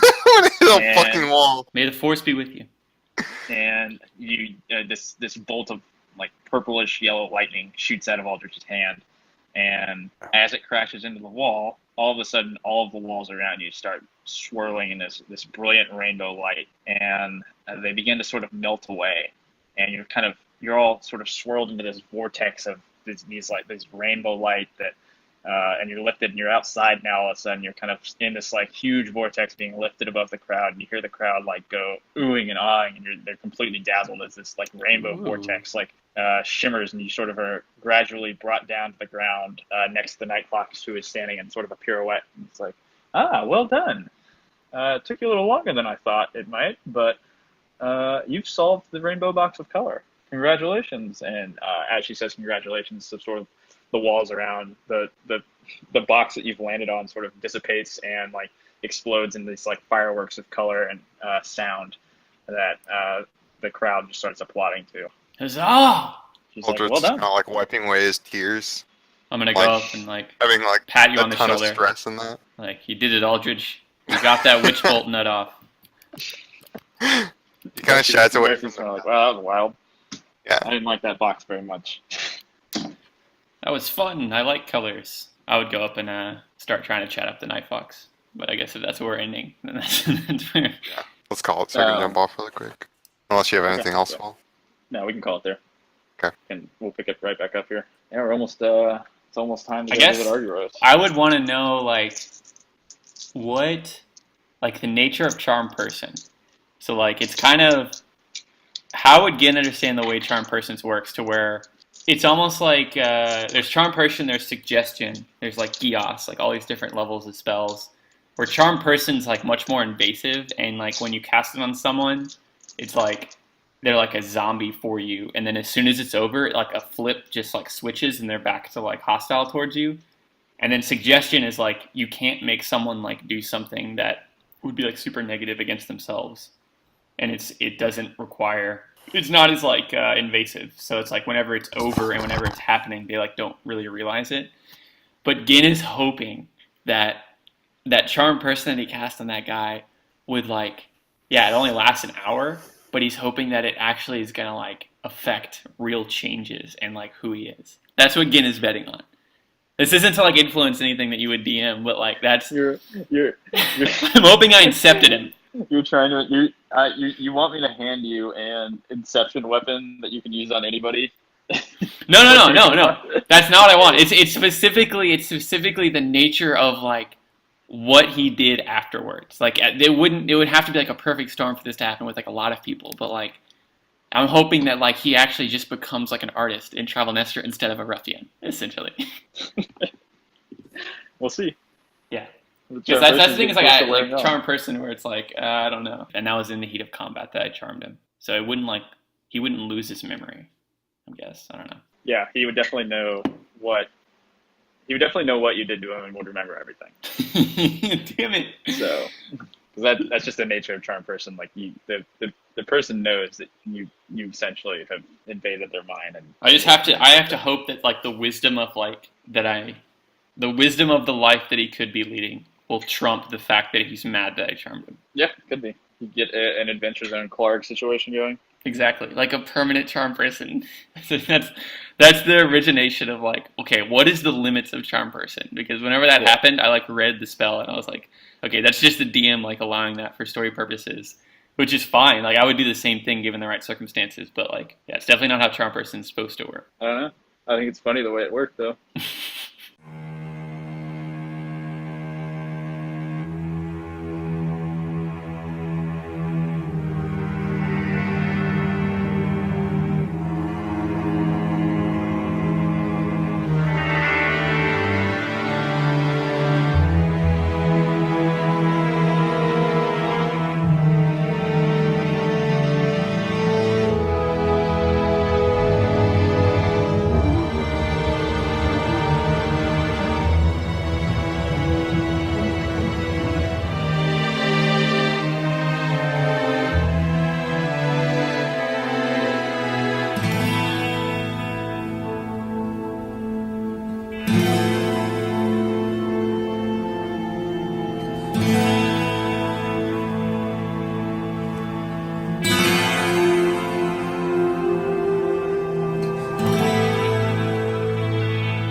All right, cool. So the last, if you'll remember, like the last thing we did was we're exploring the market and had done some fun games, won some gold off a very sad jester, and then we had a speed painting contest in which Darcy revealed that she was had painted before and been a relatively enthusiast in painting, and succeeded in the painting contest and won a medallion to detect thoughts. And then you happen upon a huge crowd sort of in the market square where on a raised platform, a woman in a fox mask that was described as the Night Fox was talking about a rainbow box of mystery and called you guys out and said, and basically challenged you to her rainbow box. And you went through a series of colorful trials. Called us out. We got exposed and then dragged. But it turned out you were up to the trial, even though Darcy and Bud struggled a little bit to get to the final room, and there's a sad loss of Aldrich's sacred acorn as well as his bag of newts was burned. Okay, the sacred acorn is not canon. It's slowly becoming canon, but well, that's up to Aldrich actually. That's up to Aldrich, I guess. Sorry, my guy. Yeah, you don't get to decide that. No, but I'm saying it's like it hasn't come out of John, the Aldrich player character. It hasn't come out of his mouth that is a sacred acorn. That was a group me message that if Aldrich wants to bring into existence as canon, then he can. But I will before you do. Let me just say that the acorn and the bag of newts were brought into canon by one Gin. So just the fact that they exist at all. That doesn't change the fact that he can make them whatever. No, it doesn't. It's like Gin has now created his own demon. That's. Yeah. So, but after sort of throwing the kitchen sink at these trials of true color, you figured out that certain types of spells dispelled these dangerous sort of shimmering fields, and you were able to escape in a blossom of color as you were taken. The walls sort of fell apart of the box, and you were taken into this colorful whirlwind that stunned the crowd as you were watching, and landed next to the Night Fox as she pirouetted in a flourish and displayed her box of true color. All right, my computer just finished, and that's where we left off. And Sweet. So there's going to be, I'll share with you. There's kind of like one thing left to do before you kind of got like, 2 hours maybe before you have to head to Argyros Manor. Have we recovered all of our spell slots? You have not. Then Bud would like to take a 2-hour nap. Okay, yeah, you can take a 2-hour nap. Wait. Oh, wait, I don't know if we have time or the place to take a 2-hour nap. We're in like the middle of the market square still, right? So yeah, we have to travel somewhere. You don't necessarily have to take a nap. Bud can stand I will say, and sleep. I will say that like you can just you could go chill at a tavern. Aldrich, put on Bud as a backpack and carry him around while he's sleeping. While he's resting? Aldrich is probably the worst one to do that. You really only need like an hour to short rest, so I'm not... And it's not That's like you're true, doing no.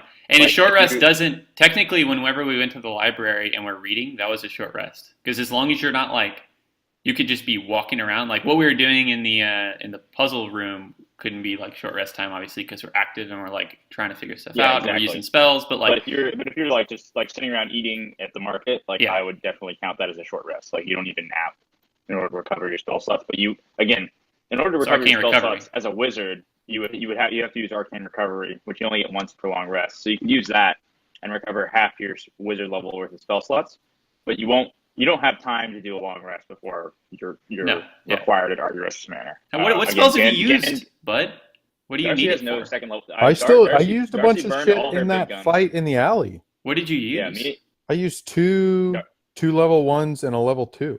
I used Flaming Sphere and 2 level 1s. Darcy has no second level spell slots left, so she is also going to take a short rest. Okay. Well, before we go in short rest, I guess I would want to talk to the Night Fox. Because this lady with the fox mask, she just told us that we won, and then we're just sitting here and the crowd cheered us and it's just over, right? Yeah. So a lot of people are clamoring to talk to her, but she would give you your ears since you were the participants, but only it seems like for a brief moment. You do get the feeling that this Night Fox is a very popular artist. A lot of people came. It looks like a lot of people came to see her show. Okay. So you get the feeling even though you haven't heard of her before, that she's a pretty well-known artist here in the city. Okay, we know her name's the Night Fox, but we don't know her anything else. That's right. Okay, I would just, with my mask on, as we're she's congratulating us, I would just comment, "Nice mask," pointing at her fox mask, and then I would pull up my mask. She would say, "Hey, Redback, that's your sweetheart. Thanks for being the vehicle for which I could put on my real show, which is that Vortex of Color you guys came out on. I hope you guys enjoyed the box and weren't too intimidated by it. I like to provide a somewhat of a challenge for people I think that can handle it. It's also a show for more common folks." I would cross my arms. What made you think? Also, she does not take her mask off. Okay. I cross my arms. What made you think we could handle it? I am somewhat of a wizard myself, as you probably guessed, and I have a keen eye for picking out the those with a certain magical prowess from the crowd. And you guys were the first to walk up, which was fortunate for me because I was getting a little nervous that no one that could actually get through my box would show up. Had anybody gotten through it today? Was that it? One and done? Yeah, you guys walked up, right? I mean, you walked up just in time. I mean, my show was slated to start at 3:30, and you walked up right when it started. So Okay. serendipity, I guess. I take a bow and be happy to take part. Night Fox. Likewise. If you're catch me at Argyros' Manor tonight, if you're interested, and she turns her back and starts greeting the crowd again. I would say that she turned her back. It's do you have a name? My name is the Night Fox. You already know that. And she turns around again. Okay. I would walk away. All right. So just to be straightforward with you guys, this guy I'm painting right now is the last person you have not, person of interest that you haven't spoken to in the town. So you could go talk to him if you wanted. Where is it at? Oh, sorry. He's over on the very left side of it. Okay, I see it. I wasn't zoomed out far enough. Okay. All right. So what time is it? It's 4 o'clock now. So Argyros asked to meet at 6, so you could probably do one more thing and then take a short rest, maybe grab a bite to eat, and then head to Argyros' Manor. You guys can head over to this guy if you want, or you can go explore the market or do whatever you want. All right, folks. What are we doing? Do we want a short rest now and then go talk to this guy, or go interact with this? What's this right This here? man in Some the little alley. statue crowding around? Yeah, so that's just a statue. It's of a man. You guys don't really know who it is. You're welcome to ask around, but it's of a person that. Well, I guess actually roll history. But I want you to take. I'm gonna standing in front of the statue with my arms out with a goofy look on my face. And I'm like, Bud, take a fantasy photo of me with your illusion magic that I know you can. No. Again, gets down. Yeah, you don't know who this guy is. Yeah. Why can't I see the name of who rolled that? That was you, right, John? Yep. Okay. Yeah, again, you don't know who this guy is. Just hold on. I want to perception check the person who I think would be the most astute, unless the speed painter guy's still around, and I'd ask him. He is not. Okay, I want to make a perception, unless I guess Bud knows.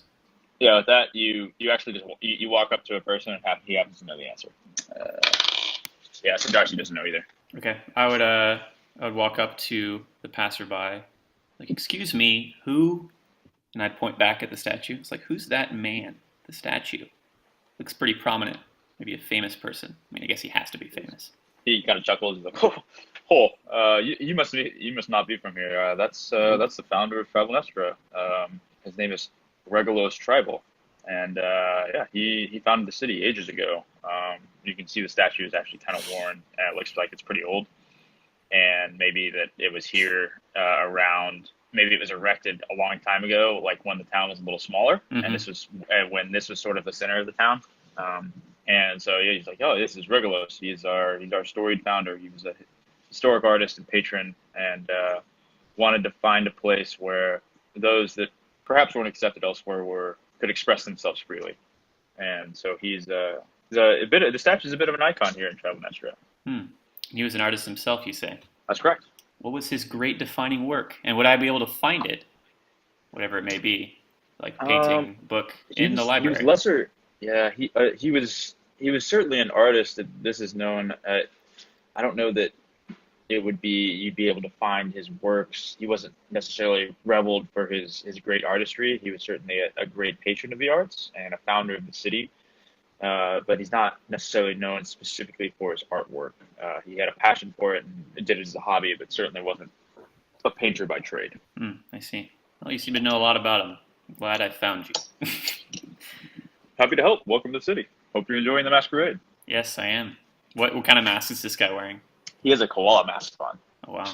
So I guess the majority of the masks that we're seeing, are they common animals that most people are wearing, or is it this very diverse?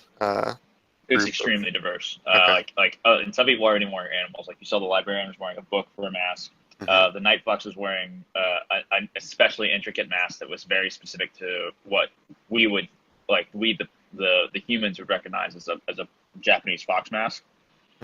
Obviously, that's not something that's here, but that's what it looks like.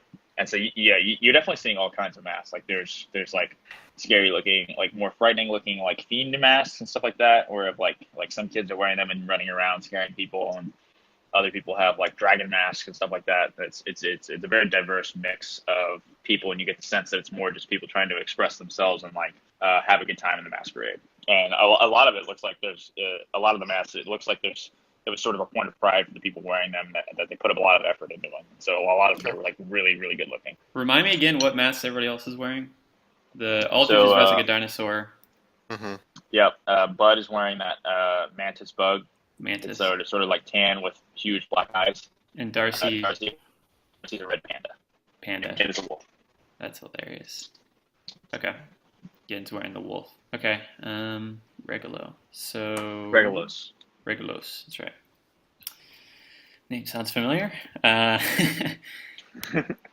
So I guess we still have the decision to make. What do we want to do? Go and do our little rest, or continue on? Were there any other like carnival? Yeah, there's this guy over here. Oh Yeah, so there's one guy you can kind of hear shouting sort of from over in the market square. It's pretty faint, but you can hear he has kind of a booming voice that he's shouting about. He's shouting something, you can't quite hear what it says, but you kind of hear, "Come on, come see my test." Then it sort of breaks out. Okay. But it's loud in the market square right now. I don't know if Aldrich needs a rest. I think he's good. We can still rest. It's just a matter of like what order we want to do this in. Yeah. We could do this first or rest first. I'd say we just continue on. But Yeah, I agree. Yeah, Darcy would also say, "Yeah, I want to go see what this guy has to offer." Yeah. Okay. All right, Take a nap. over here. And are we taking a nap? No, after this. Is that what's what Bud's doing? Yeah. Bud's covering himself in the dirt again. Bud's just like getting flown around by Root. Root's just Bud's flying already around. And doing he's just hanging by his hands, and he's just asleep. Okay, so as you guys walk up, you see a gentleman in sort of normal clad garb, and he looks like maybe he's magically inclined, but his skin is blue, which is interesting to you. I guess you guys can roll, I guess nature checks, see what he is. That goes. It's gonna kill me if Alex never actually puts his stuff in the character sheet. I won't. The character mancer makes it okay. really easy now, starting from scratch. Yeah, so Darcy and Gen, you guys know this is a water genasi. Actually, Bud, you know this as well. Water genasi, the born of mystical genie origins. Yeah, so these people are relatively rare, but you've heard about them, read about them, maybe haven't met one yet, but you kind of recognize from the description and all the things you've read that this is definitely a water genasi. It's water genasi. I mean, that's the same thing that Laura is, which was Gen's partner. So he probably wouldn't have had to roll for that. That makes sense. Yeah. So there you go. And so he's saying, he's shouting at whoever walks, and as you guys are approaching, he starts motioning towards you. He's like, "Come, who can overcome my acrobatic geyser challenge? See if you can leap from geyser to geyser and grab the prize that sits above." And he kind of points up, and you can kind of see there's some floating shiny object. You can't really, I guess, actually roll perception, see if you can make out what it is. Geyser challenge. Gen starts limpering up. He's doing some high knees. Darcy fucking knows exactly what it is. And Gen has no idea. It's just something shiny. He gets too focused on he's too focused on his war. Yeah, I'm doing some core. Blinded. I'm doing some core synergistics. I'm going ham right now. Yeah, Darcy sees it perfectly and understands what it is, but doesn't really say anything. So you said it was just something shiny. Yeah. Okay. And it's the end of like a guy. Where are these geysers? There's no geysers right now. Oh, there's no geysers, but like at the end of. You mentioned a geyser. Okay. But it's just floating above, and you can kind of see like right here. There's like a pretty large pond behind him, with like a small waterfall dripping into it. Also, yeah, Aldrich. So Aldrich, you actually see, and you can kind of see it's this golden, what looks like some kind of pin. Like a writing pin? No, like a something you would pin on your shirt. Oh, okay. And so he says, Darcy is like immediately like, "Oh, acrobatic challenge, I'm in." And she like limbers up and asks who's ready. He says, "All right, we have 2 contestants. It's only one gold to play. Please put your bets up and let's see what happens." Yeah, Gen would be involved. We'd want to go up, but like he would be like, "What is this? I'll pay. He's like getting the gold out, but he's like, what does this require of us? He said, acrobatics, geysers, what are we going to be doing? He says, "Oh, I'm glad you asked." And he snaps his fingers, and an enormous geyser erupts from the pond, shooting up to the brooch, and then like several others sort of haphazardly erupting. And it looks like he's like, and as he's saying this, he says, "Oh, I'm a bit of a water mage, and you're going to have to figure out how to bounce from geyser to geyser to jump up to our fabulous prize." I see. No easy task. Says, "Nope, it's not meant to be." Gen's taking mental inventory of the spells he knows. Aldrich doesn't think he knows anything. Knowing full well that he can burn anything he wants because he gets all of his spells back in a short rest. He also he sees you kind of like, and he eyes you appraisingly. He's like, one thing I forgot to mention. This is a test of acrobatics, not magic prowess. If you use any spells, you will be disqualified. Gen would be like, snap his fingers. Well, he didn't mention that, so it's true. I would say that if I had used one and won, and you never mentioned it, I could not be disqualified. But you saved your ass there, bud. What did he say his name was? What'd you say? Sorry, bud. What was your name, Chief? He's like, "Oh, thank you for asking, you rude boy. My name is Calren." Calren. And actually, he looks like this. Looks like that. He got more turquoise skin, I guess. It's not blue. Mm-hmm. Interesting looking fellow. I like the cut of your jib, Calren. I'm ready. I'm doing a jumping jack. It's a little early to be commenting on my jib, don't you think? We just met. You son of a bitch. And I'm going to go for the high five. He high fives you immediately. Fuck yeah. He says, "I'm just fucking with you." Yeah, I know you were, Calren. Steps up and throws a goal down. Continue to do jumping jacks. Bud and Aldrich, are you guys going to play? Yep. Yeah, Sweet. he wants to see how the. I guess it's a one at a time thing. So. No, he says, "This is a race. Thank you for asking, but it is in fact a race." Yeah. The plot thickens, Calren. Definitely in. All right, sweet. He's like, "Oh man, forward in time. This is going to be interesting." He snaps his fingers again, and there more guys are start appearing, and it's sort of like a cascading up and down staircase, slowly arriving at the shiny object. I will say the name of it. Okay. And so you guys can step up. He's like, "All right, step up and prepare," and you can kind of step up to where the first sort of smaller geysers are erupting in front of you, and he'll say, if you guys are ready, he'll say, "All right, on your marks, get set, and go." Everybody roll an acrobatics check. Eat my shorts. Oh, shit. Damn it. Shit. Ho, ho, ho. Oh. Darcy just rolled hot like always. So you guys, so Bud is just kind of like slowly, like he just kind of walks into the geyser and is sort of being pushed up slowly. He's like, it looks like he's half asleep in the geyser. And, well, Aldrich and Gen are like skillfully made like a solid jump onto the first geyser and are about to make their jump up to the second one. And Darcy was like did barely even touch the first geyser and then sort of like nimbly flipped onto the second geyser. Jeez. Everybody roll another acrobatics check. The flip wizard bears her face once more. Oh God. Jeez. And what is going on? Gen is Gen is super focused. Like if you looked at Gen's face, like his wolf eyes are like intensely staring through them. Gen sees Darcy do that and he's like, "No, not this time." Yeah. And he does an amazing flip. And he flips up easily to the second one, and it is sort of mid jump to the third, and you can kind of see the shining object is sort of more in sight. And Darcy sort of got overconfident and was like, "Oh, I can easily do that again," and tries to flip again, and then stumbles and falls back onto the second geyser, sort of like flailing about on it. Yeah, Gen when he gets his second jump, he's like, "Not this time," and he like the adrenaline's flowing, and he does it, and he's like he surprises himself, and he like turns, and like the screen goes black behind him, and he's like, "Wait. Were those effects permanent?" Like thinking of like the drink that he had that's worn off by now, but he knew he could do all these ridiculous flips. He's thinking that's the latent effects of that drink he had. Yeah.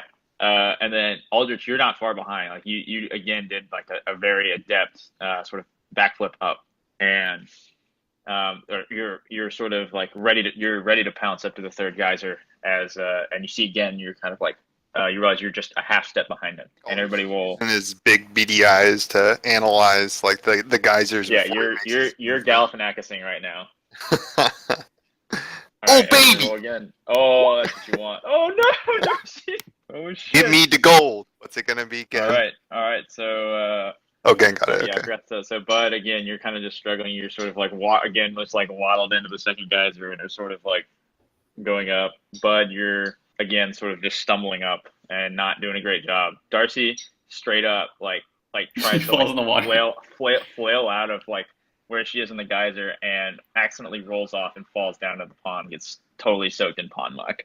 Right before you And hit the water, you hear Gin saying in like your mind telepathically, it's like, remember the legend of Icarus, Flip Wizard. Darcy's like, I don't know what that is. As she falls. Gen's like, neither do I. Aldrich, using your beady eyes and your Galifianakis mind, you suddenly find the strength, and right as the geyser goes up again that you're on, you suddenly do a front flip, and you see Gen, and he's intently climbing. He looks like he's gonna reach the brooch, but all of a sudden you flip onto the top geyser and snatch the object out of his grasp. I'm like, no! and with that, the geyser plunges below Gen, and Gen falls into the pond along with Bud. This is slow motion. Gen's like, ah! While just smiling. While Eldritch is slowly lowered, you're not even wet. And the geyser sort of moves over and sets you down gently while the rest are left to swim ashore. And you have in your hand a shining brooch. And as you arrive, Calvin sort of clapping his finned hands, and he's like, "Excellent! Oh, that was marvelous!" And he says, "Oh, sorry for you, for those that didn't quite make the cut. It looks like maybe your jibs weren't cut out of what this man's here was." And he sort of gives Eldritch a smack on the back, and he says, "Congratulations, the prize was yours." That's what I was gonna do. I was gonna punch him on the back. Now I can't do it because I saw him do it. Wait, what? I underestimated you, Aldrich.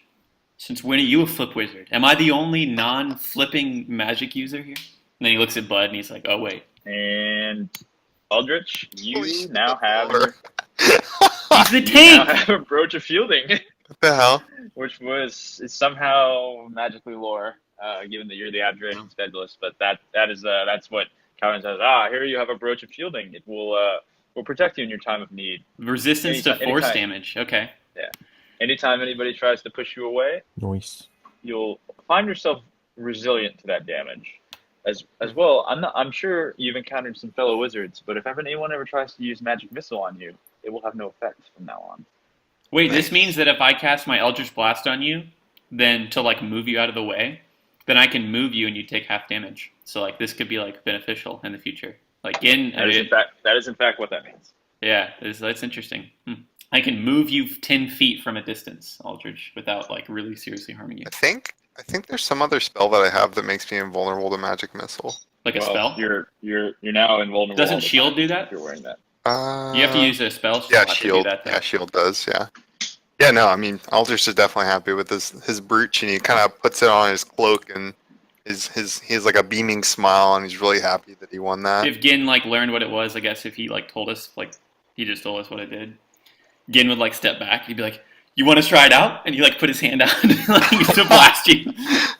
Aldrich is still kind of hesitant about Gin at this point. He's kind of like, no, thank you. Just don't throw more of my stuff away, please. Oh, I'm dread. Actually, I would have apologized. That's what I was setting up in the group meet, but I guess I'll just do it now. I was like, yeah. I'm so sorry about the newts. Like, I know you're my plug for my hex newt eyes, and I wasn't thinking it was the heat of the moment. I really just I was in scientist experiment mode. I was trying to figure out a way to determine what that field was. I mean, you did want to jump into it after all. You know, the newts burning your acorn, getting vaporized. It's valuable information. But I'm sorry. I'll gather some more newt eyes for you. I promise. Yeah. So Aldrich is saying, well, I forgive you, and I guess there was a little more that I should have probably shared with y'all at this point. But since we're kind of at a carnival and all enjoying ourselves, I don't want to get the mood all down, so we can talk about it another time. Wait, are you about to reveal your dark origins, Aldrich? I always suspected them, but I never thought you'd have the guts to say them. Aldrich should say it. Not necessarily dark, just some more explanation of my past. Well, you mentioned you want to bring down the mood, so I just drew the conclusion, but okay. I wonder what? You say you didn't want to bring down the mood, didn't you? Oh yeah, I mean That's what made me think it whenever was you dark. talk about, yeah, I mean, we're all having a good time. And I feel like when you Darcy get interrupts you into, guys, and she's like, "Well, this is all fine and dandy, but I would really love a beverage with alcohol in it right now. And if anyone has prestidigitation, I would love to not be covered in pond muck." I prestidigitation, everyone. I have that shit. Nice. Thanks. Wait, let me I actually already read put that. spells. I need to read what all the stuff that I have so many cantrips. I legitimately have literally everything. I have 12 cantrips. Because Actually, Cantrips are the best. Darcy has prestidigitation, so she sort of whips her finger in the air, and she's immediately dried off. Yeah. And I'm gonna clean she- myself she's, off she's as perfect, well. She's perfectly clean. I have 11 cantrips. She also cleans Bud. Was Bud that dirty? Bud doesn't mind being a little muddy. So Darcy did it without asking. She's like, "Oh, Okay. sorry." Gin is gonna clean off Root. Root's not dirty. Yeah, Root did vault. We're cleaning me. Root got a little bit of water on her. Is it her? Yeah, so now you guys can. So John, Aldrich, you now have a brooch of shielding that you can use at your leisure. Nice, yeah, and just put it on my person. Sweet. And so now you guys you have sort of an hour and a half toward to getting to Argyros' manor. Another trinket for the trinket man. All right, let's go to the tavern. Should we go to another All right. one instead of the same one we went to? Or is there another tavern nearby? Yeah, there's a bunch. So yeah, there's one right here. All right, let's go into the nearest tavern unless it looks super shady or weird. Nope. And maybe So go you guys into walk up to this tavern. And it's right by where the jester was, and he's sort of still looking dejected, counting his gold, even though he sort of made some back off of Aldrich. As I walk in, as I pass him, I'm not going to be like within like eye shot of him. I would telepathically speak to him again. I was saying, will you teach me how to juggle? Oh, why are there voices in my mind again? And he runs away from me. Gin starts laughing out loud, not telepathically. Gin is going to walk into this tavern. He uses the dash action. I dissonant whispered him without using a spell slot. No, Gin is going to walk into this tavern like that fish in SpongeBob with both of his hands out. He's just like, let's go. It's like white people walking into the store 1 minute before closing. It's the guy. All right, I'm going to go to the bar. Let's order. Yeah, so you're in the tavern. Darcy, just go ahead. Darcy orders up a strong cider and sits down.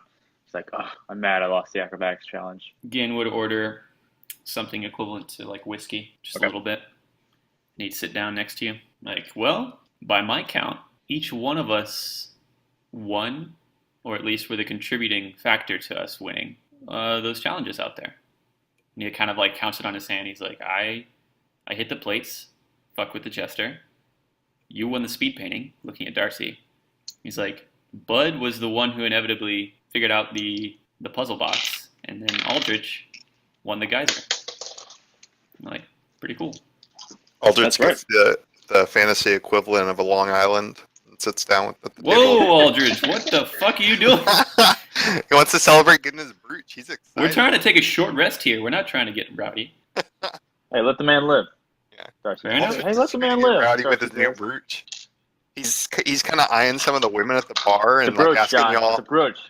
brooch. Sorry, I keep saying Brooch. brooch.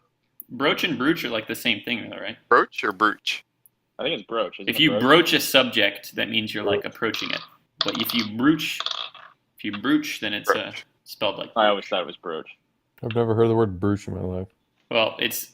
What am I saying? I thought I was saying the right thing. I thought you were saying you should be saying brooch, and I was saying brooch is like it sounds right. brooch. Yeah. Is it brooch? It's spelled like brooch on the It is little spelled link brooch, right there, but but it's brooch. it's brooch. I think it's brooch. I think it is brooch. It's spelled brooch, but Okay. I think it's brooch. Okay. Which, The shiny- never mind. I'm sorry I shat on you for not knowing that word. I definitely thought it was spelled BROACH. I think that's another word. But I'm pretty sure. That's a yeah, figure I of think speech. you're right, Dylan. But I think it still is pronounced brooch. Yeah. Gin would Which put is his hand stupid. like near your chest and he'd be like, "You sure you don't want to try it out?" And you see like the Eldritch blast, like electricity trickling in his hand. Aldrich just says maybe for another day. But he's looking at the unnamed pin on his chest and trying to ask y'all if he thinks any of the women in the bar would like find it attractive as he's drinking his Long Island iced tea. Women do like shiny things. Darcy, do you find such an object attractive on our fair I don't fellow. really appreciate you generalizing my gender like that, actually. But Aldrich, I think the brooch looks great on you. Thank you, Darcy. And she gives Gen a Lisa stare. Wait, has Darcy ever said this before? Has Darcy ever indicated such a thing? Indicated what? She did now. Assuming gender. Everything that we planned before about Well, like no, but everyone you hating said Jen is coming women to like fruition. shiny objects, which she didn't appreciate. That's what you're mad at. I thought you were getting mad at me asking you if you found it attractive. No, Darcy was referencing your comment about how women like shiny objects. That's what she didn't appreciate. Gen would be like, "It's Drew." He just shrug his shoulders. Darcy takes a long sip of cider. Yeah. What I was saying is that, like, out of character, all of our the fruition of like everyone hating Gen because he's not part of the wizard club is like coming to fruition. What the fuck is that canon? Has that been under the table this whole time? No, it's just I think we talked about that before, like we started playing. And I don't think it's canon, but I was just joking. But Gen's just like starting to piss off everyone, like throwing Aldrich's stuff into a fire and then generalizing women. Bud's already racist against Dark Elves. That's true. Off to a good start. Gen would just be like, Darcy doesn't hate Gen. It was more playfully jiding him. Yeah, I would just be like, and I'd drop the subject. I wouldn't react to it beyond like shrugging. Yeah, so you guys can short rest. You can roll whatever hit dice you want to recover some health, and Darcy's gonna roll some because she got fucked up in that fight. And you can also ask around if you wanted to investigate any rumors. Gen is all about those rumors. Aldrich has not fought in a very long time. Yeah, I'm getting that second level charm person back that I used to try to double charm. Yeah, Darcy is getting 1 second level spell slot back, but she still does not have. Aldrich is feeling actually kind of antsy. He's like ready to test out his new shielding gear. I mean, even though it's not probably going to be necessary for most of the time, but he just feels like it's kind of been a while since he's been able to like cast some spells and fight people. It might be the drinks that are getting to him. He's just kind of feeling like, hey guys, let's go fight someone. All right. Yeah, so you guys are drinking. Yeah, again, you wanted to investigate some rumors? I think Darcy wants to hear some rumors too. Yeah, I'd finish my drink and then just walk up to the bar again and ask the bartender. Unless I could do a perception to see if I see any striking people around, but I'd go to the bartender. Yeah, everybody can roll investigation if you want to learn some rumors. Gen loves investigating. Why do I have the lowest investigation modifier? Everybody just wants to know about all. It's because everybody has high like as soon as you walk up, like everybody just like stops talking about what they're talking about, and they like want to know what the hell your mask is. And Bud, you sort of don't really hear much. You hear one rumor, but it's the same of 3 that Darcy and Gen hear. The 3 rumors are that the art collector Miros has certain guards that look like hippos, that the people in Tryvaelnistra have noticed there's a legend in Tryvaelnistra that a kind-hearted person that falls from a large height find themselves buoyed upon hitting the ground and will not die. And the final rumor is that the dragon statue in front of Argyros' manor comes to life when no one's looking. Of Bahamut? Sorry, say that again? Of Bahamut? The dragon statue? Yeah, of Bahamut. Yeah, the statue of Bahamut, which they just say the dragon statue, but you know after having like inquired that that's the statue of Bahamut. And the hippo guards of Miros, is the context of that rumor that like they're wearing hippo masks, or they are hippo people? No, that they are hippos. Okay. And that they use, and then you also hear that they use strange weapons. Gen would be like, hippos enjoy killing people. They go out of their way.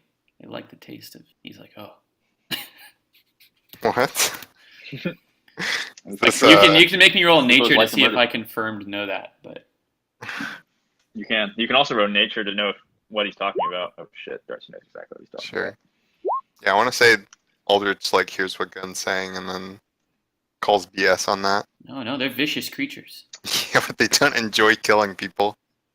Don't they though? He like looks at you.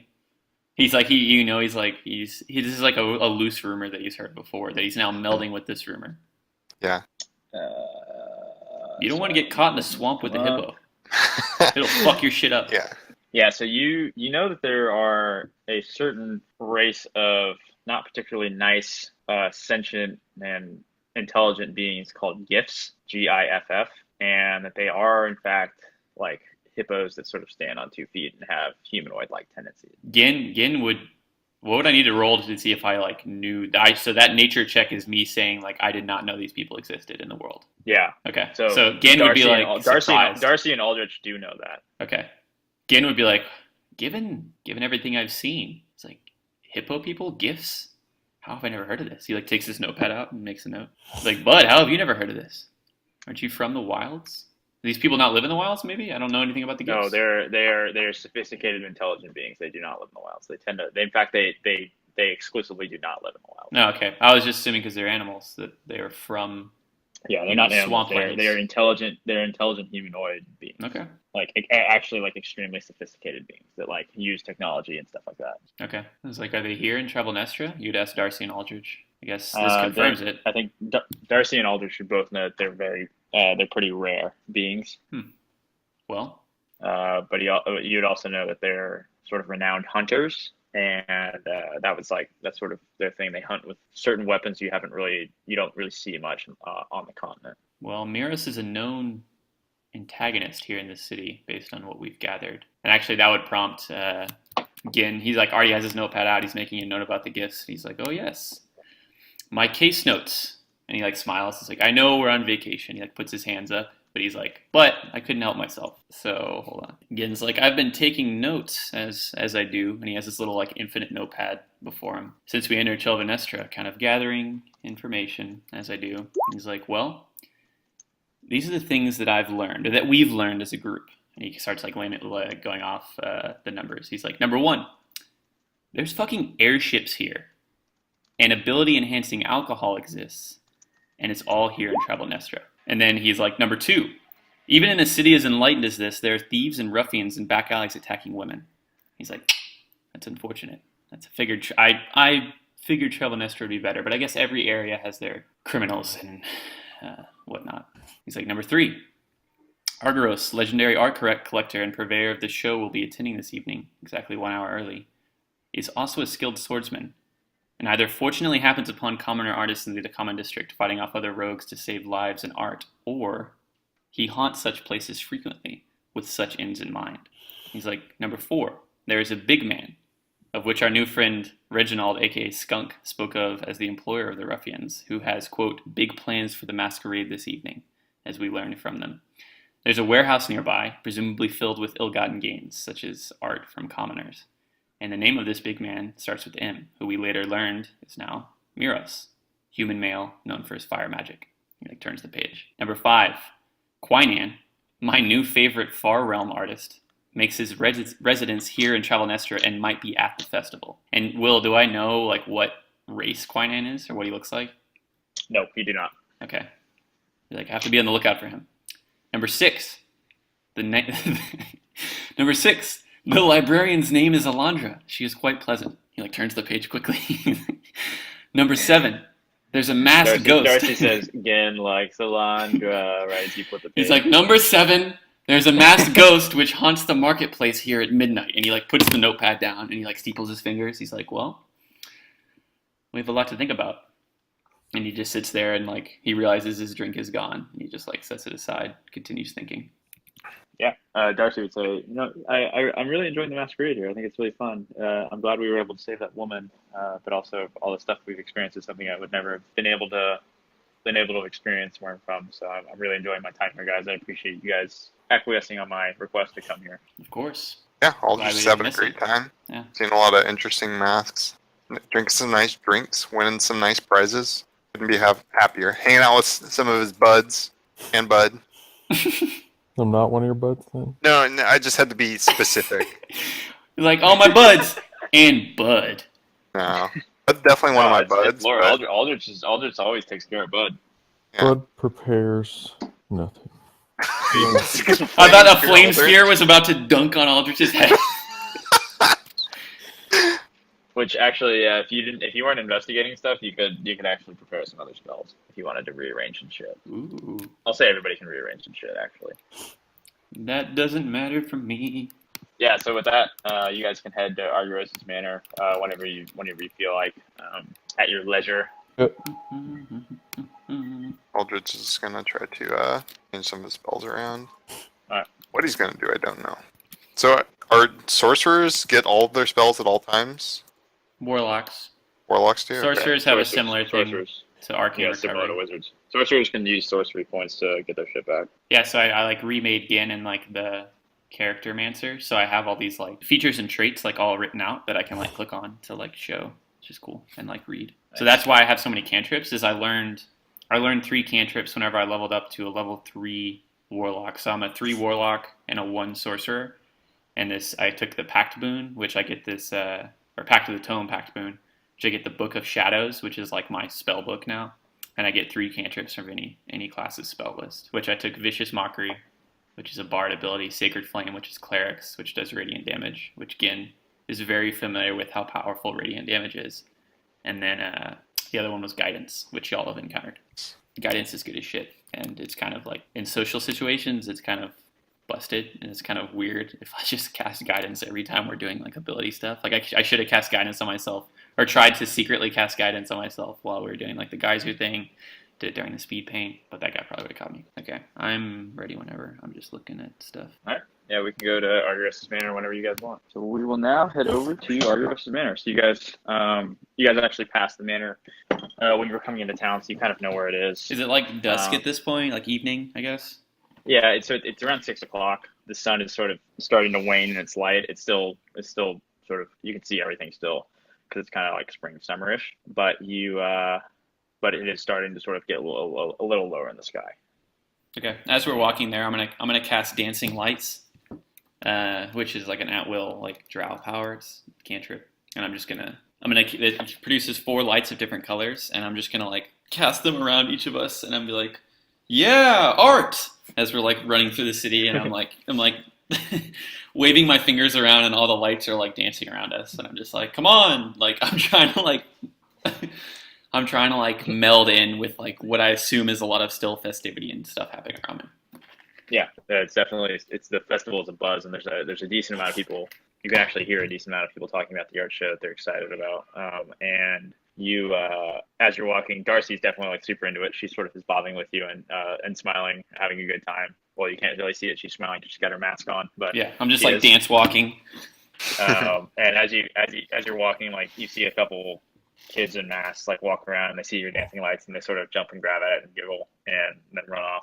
And slowly but surely, in this sort of jovial way, you guys make it to Argyros' Manor, which looks like the screen you're on now, except instead of this glass pyramid, there is a huge statue of Bahamut, and in the center of sort of the manor area, there's a giant spire that goes into the sky. The spire is the tallest building in Tryvaelnistra.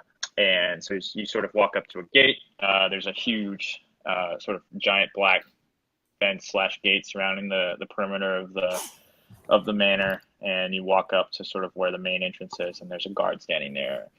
And as you approach, he says, "Oh, sorry, folks. The art show doesn't start for another hour. Feel free to come back. We're looking forward to. Or I know Mr. Argyros is looking forward to displaying sort of what his new exhibits this year. But feel free to come back when you're in an hour here." I would like kind of motion everybody, smiling into my mask, and like I lift up my mask and like kind of motion for everybody else to lift up theirs as well. Yeah, Darcy lifts up hers. I'd be like, yes, it is exactly 1 hour before the art show is scheduled to begin, but we are Argyros' treasured guests or whatever. Like I was trying to like play it up and be like, Darcy, Aldrich, Bud, pointing to everyone, and Gin, and I kind of like lightly bow. He kind of like, looking expectantly in his eyes. Sort of, he hears the names, and he sort of goes to a ledger he has sort of sitting in the guardhouse, and he flips over, and he's like, "Oh, my apologies, sir. You're correct. You folks are expected. Please go in and enjoy your time at the art show." And you can kind of walk in. You get sort of a closer look at this huge fountain that's in front, and with sitting behind it, this gigantic platinum statue of Bahamut, the Platinum Dragon, sitting above this fountain in sort of all its majesty. It's an extremely impressive piece up close. I would stand before it and be like, Bahamut, the goat. As you say the goat, there's a tickle in your brain. A tickle in my brain? It's not a pleasant tickle. What does that mean? Have I ever felt that before? Yeah, you have. Anytime you've displeased your patron, you felt that before. I'm like, oh, of course. And then the tickle goes away. But secretly, I'm like, I don't know enough about you, sire, to determine if you're the goat.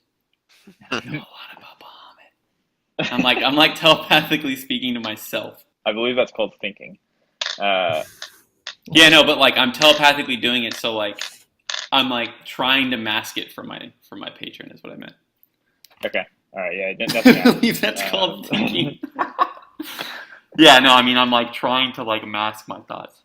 But I would ask this guy, the guard, I guess, be like, what's the etiquette here? Like the art show. I mean, I have never actually been to an art show, but are we allowed to like be loud and talk, or are we supposed to like look at everything and everybody's kind of more stately? What's the play here?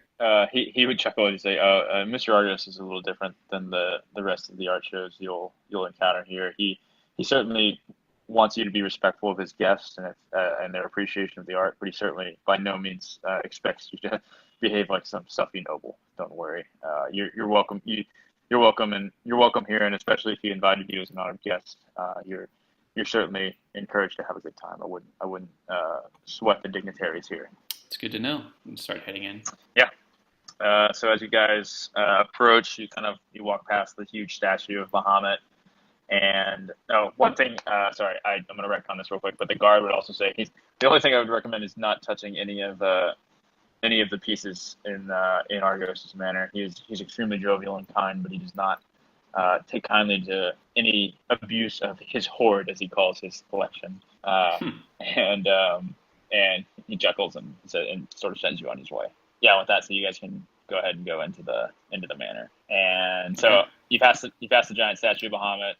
As you're walking in, you approach the main entrance, and the door is already open, and you sort of walk into this entry room, which is this enormous chamber with white marble walls and large, huge marble columns that are adorned with gold trim. And it's just this giant antechamber filled with all sorts of paintings and art and sculptures. And as you walk in, a enormous humanoid creature wearing a mouse mask and a pristine tuxedo approaches you.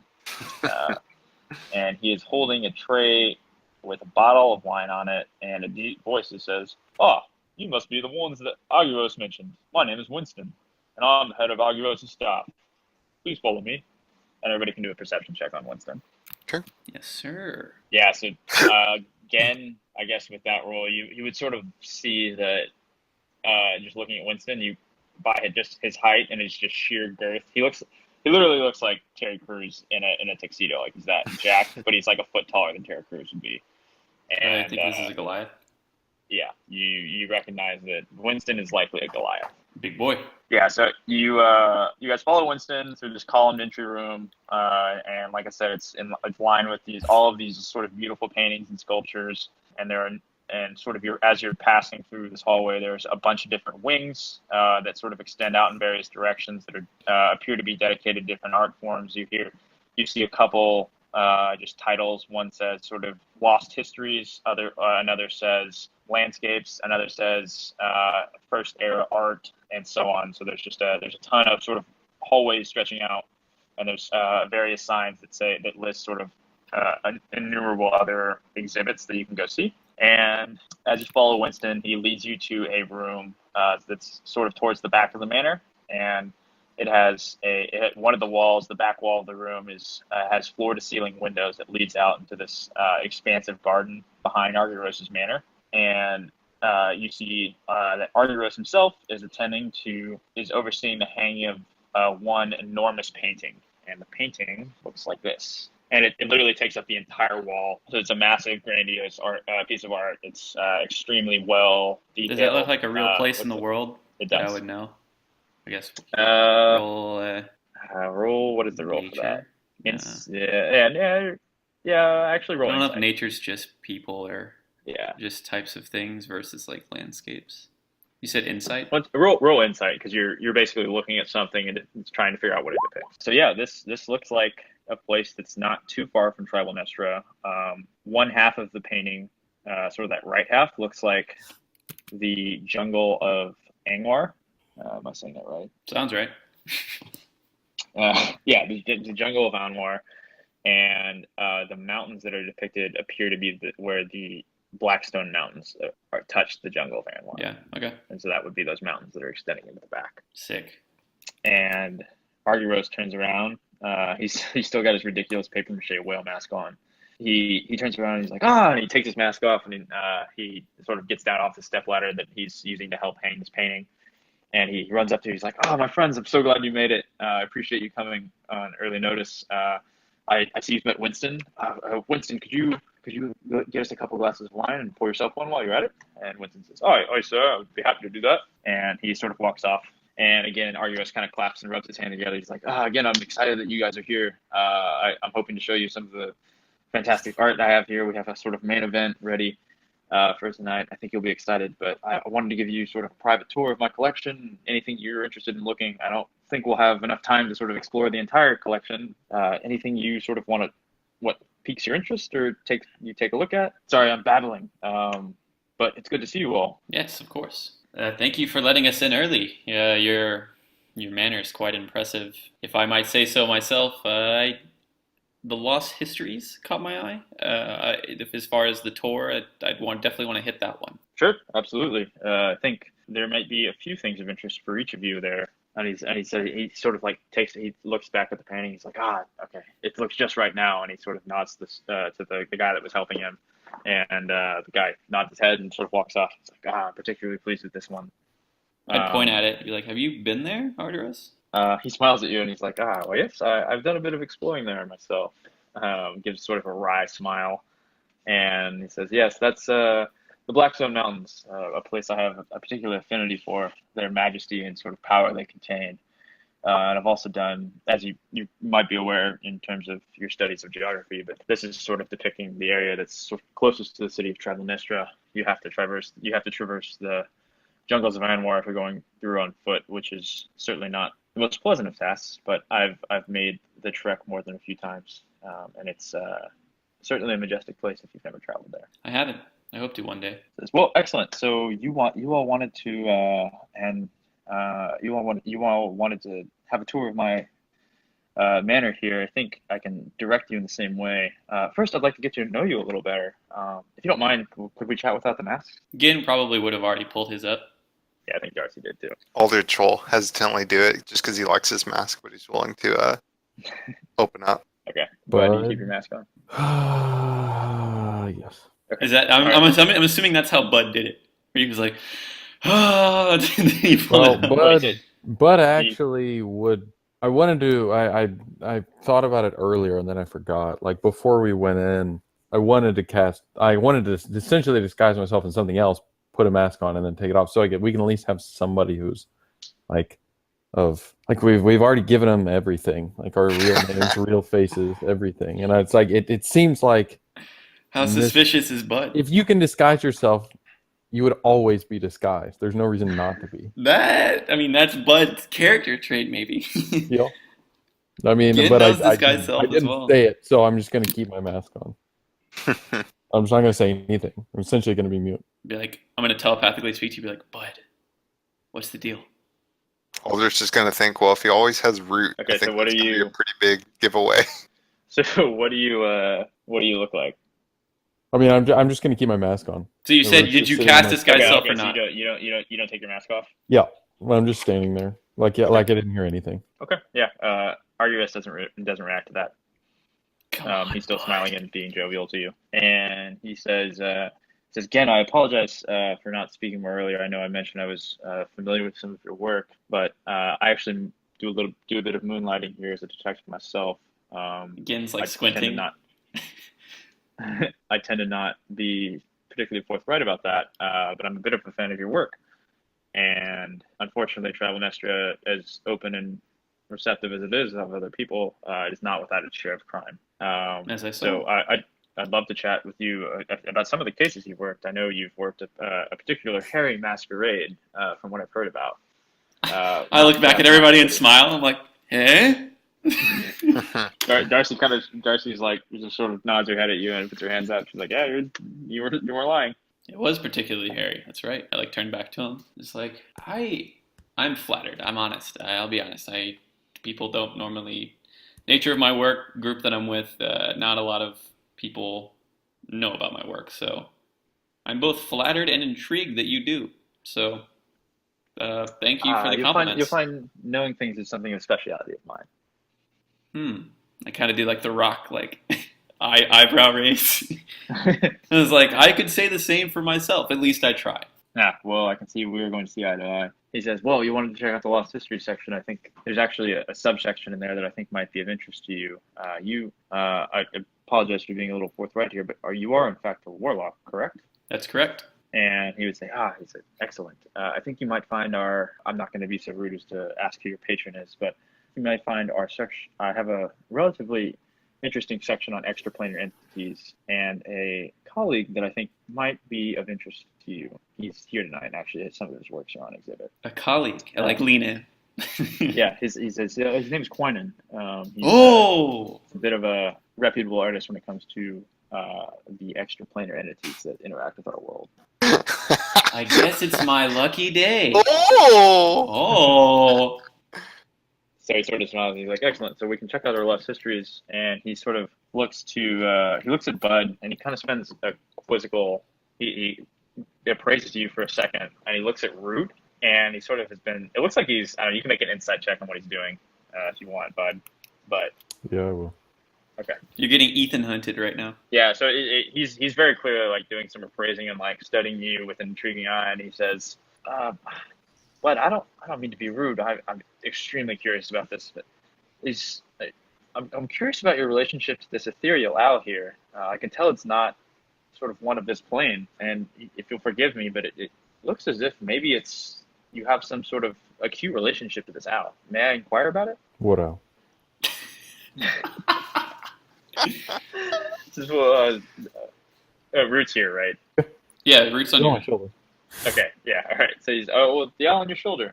And he I didn't gives come an in to eye discuss my personal life. He shrugs. He's like, "Oh, to each his own. No problem." Gin would just make like the like face, just like don't worry about it. He's like, He says, and he gives you an appraising look, and it looks like maybe he's deduced some stuff it looks maybe like he's deduced all he needs to know based on your insight check, regardless of like what your answer was. He says, "Oh, no problem. I do think that maybe you should pay a visit to my friend Barum here tonight, who has an exhibit, and he's somewhat of an eccentric inventor, and he's putting on a show with a new device that I think you might find intriguing." And without waiting for you to respond, he turns to Darcy and Aldrich. And he says, hello. You two are a bit of an interesting lot. Darcy, if I may be so bold, we don't see a lot of necromancers around here. I saw you fight and I saw the sort of magic that you channeled and the way you used it. That tends to come with a certain type of personality that I'm not sensing from you. And Darcy's sort of like eyeing him appraisingly. He says, you're a little different. You have a bubbly demeanor and a cheerful personality. You're like a little ray of sunshine. And as soon as he says a little ray of sunshine, she like starts squinting her eyes at him. And Darcy's Lisa Simpsoning him. Yeah, she's not Lisa Simpsoning him. She's looking at him with a very. I guess it's the Lisa Simpson whenever she's like getting the coffee in her drink and she's squinting. Maybe. He says, I have a painting I'd like to show you, and she sort of slowly nods her head. He's like, it's also in the Lost History section. And Aldrich, when you removed your mask, he was a little taken aback. Like he's normally like he's saying all this like in very insightful stuff to you guys, and he's like been a cool customer, but he was actually sort of like showed some mild surprise when you took your mask off. And he looks at you and he says, I have a particularly interesting painting for you, my friend. Perhaps you won't find it so interesting, but I find your appearance relatively interesting, if you don't mind me saying so. Aldrich kind of smirks and like, okay, be interested to see what you're talking about. So he says, well, here, let me take you guys to the Lost History section where I can display what I was talking about and perhaps introduce again to our friend Quinan here. And Bud, perhaps we can introduce you to Barum if you're still interested, and if you're not, no problem. And he sort of starts walking back in the direction you guys came. As we start to like walk in that direction, Gin would like kind of smile and like as he's like just like cheerfully like pleasantly smiling to this man. He's gonna telepathically speak to Bud and he's going to say, "What's your money on? Run-of-the-mill serial killer, or he's going to trap us in his paintings?" You can't tell if I'm being sarcastic. Actually, I don't know how Awakened Mind works if you can speak back to me telepathically. So before you respond. Okay. I probably can't. Okay, I'm just going to say it. It's rhetorical. Okay. All right. So as you guys are walking, you kind of come across a. So as you're walking, you enter sort of where it says Lost Histories, and it's sort of a longer one of the longer exhibits, and again, Argyros is sort of guiding you to this first area. He's like, again, we'll take you to Quentin first. I think you'll find his discussion illuminating, and then I can show you the rest of what I think you might find interesting. And he veers off into a section, and you can kind of see in small letters in the stone it says extraplanar entities. And Again, rubs his hands together. And you can see sort of walking the halls, hanging some paintings, and just generally making sure everything is shipshape, is a man that looks like this. Except without all the purple shit. He's a middle-aged human, and he's wearing purple robes. Clearly looks like some kind of magic user. Can I Arcana or Insight to see I guess, do I already know he's a warlock, or do I not know? Yeah, you can Insight. Nope. Do you just know he's a magic user? You're not sure what he is. Okay. Yeah, you assess that he's a magic user.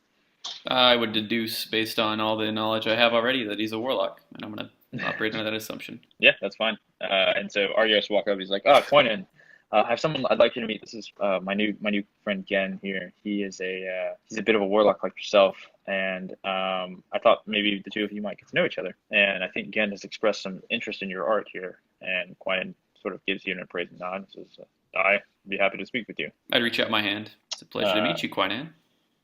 He appraises you carefully, and he says, "The pleasure is mine," and shakes your hand. Okay. Based on his grip, can I roll an insight on just his general demeanor and who this person is? Yeah, you can. Sure. More so, this is insight to see who he is rather than what he is, the one before. Yeah, you just looking at him, he's definitely got some lines of age that are maybe beyond his years. He looks like a very serious man that has seen some shit. He's human. But he's not. Yeah, he's human. But he's not being off-putting to you. Okay. He has a very serious demeanor. I'd be like, you have to allow me to apologize, but I wasn't familiar with your particular work until today, actually. My first time in Tryvaelnistra, visited the library, and I became familiarized with your work via the help of the librarian there. And I have to say, I'm quite impressed. There's very few artists I've ever seen that can capture what it is that your subject matter is so adeptly. So you have my admiration. He kind of chuckles. He's like, I can't say I blame you. Not even most warlocks don't even know who I am or what I do frequently. But found it my life's purpose to document and chronicle the interactions that us mortals have with certain extraplanar entities. And I find that warlocks are the people that do that most frequently, along with certain clerics and those of that ilk. However, I've tended to get along more with the warlock folk. As you can see, I'm not, as you might guess, I don't go over it particularly well with the cleric types. And he gives a smirk. And he says, well, I'm glad you're here. Happy to show you around. Any friend of Argyros, this is a friend of mine. I'd be happy to discuss any of my works you're interested in. Yeah, I'd be like, oh, shall we? And I would want to look at some of the paintings. Okay. Yeah, so we can resolve that in a second. And as you're sort of doing that, he says, Argyros will turn to the gnomes and says, come on, I can sort of guide you guys to the other things I was sort of mentioning about. And he looks at Darcy and he says, I apologize, little one, if this is an unpleasant thing for you. But he walks up to a painting, and Bud and Aldridge, you both see this painting depicts a large group of gnomes with sort of all of whom have colorful hair, similar to Darcy's, and they are essentially fleeing from a large mob of what look to be angry humans and other races. They're chasing them, and it's in graphic detail. It's as if you would like what you'd see in a Renaissance painting in that level of detail. And these there's a couple of dead gnomes on the way that have been trampled by these people, and the painting is titled "The Death of Sunshine." Oh. And Darcy immediately is kind of scanning over it and looking at it in excruciating detail, and you actually see a tear roll down her face. This is something you painted? You asked that to Arguros? Yes. He looked at you and he says, in a rather grim tone, he says, "No, this was painted long ago. It depicts the persecution of an outcast group of gnomes that, based on the historian's perspective that painted this, was gravely misunderstood, as I believe perhaps our friend Darcy here might understand." Darcy at this point looks at Arguros. She's like, "Where did you? I didn't even know anything like this existed. This happened so long ago." And he looks at her and he's like, "Yes, it's a very old painting, and it was painted by a sympathetic historian that once interacted with these gnomes that were known as the Sunshine Folk. Discovered them to be kind-hearted and good-natured people, despite their necromantic." And our Darcy interrupts him when she says, "It's just like, we are good-hearted, good-natured people." That's what And then she kind of like wipes her eyes. She's like, "I'm sorry. I guess you were right. These are my people. I would prefer you keep that to yourself if you don't mind." And she looks at Bud and Aldrich, sort of with the same sort of determination, and as if she meant it for both of them as well. And Arguros says, "Certainly, I apologize. I didn't mean to broach a difficult subject." And he quickly shuffles away to another painting, and Darcy's actually going to stay by this one and look at it. And as you're walking, he said it's pretty close to. He sort of leads Aldrich and Bud to a painting, and it's like relatively similar. It's in a relatively similar location to the one that Arguros led Darcy to. But he says, "Aldrich, I'm a little curious here. Do you?" And I don't mean to be too personal, but have you met anyone that looks like you before?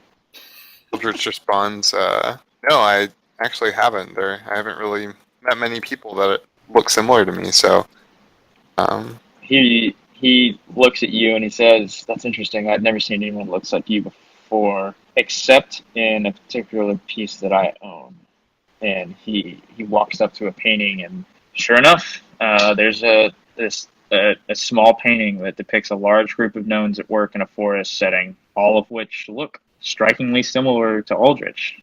And wait, is this all okay? I wanted to ask him, Darcy, is this a separate section, or is like this all happening in the nearby area where Gen can hear and see? No, Gen's not. You can't hear this, but Darcy's relatively near to this. Okay, because I was wondering if I heard pretty focused, like studying. In my mind, I was in a separate room, and I didn't realize to ask until now that if that's true. If what's true? If I was like in a separate room, like if I'm like in a separate area and I'm not hearing or seeing anything that either Darcy or Aldrich are interacting with.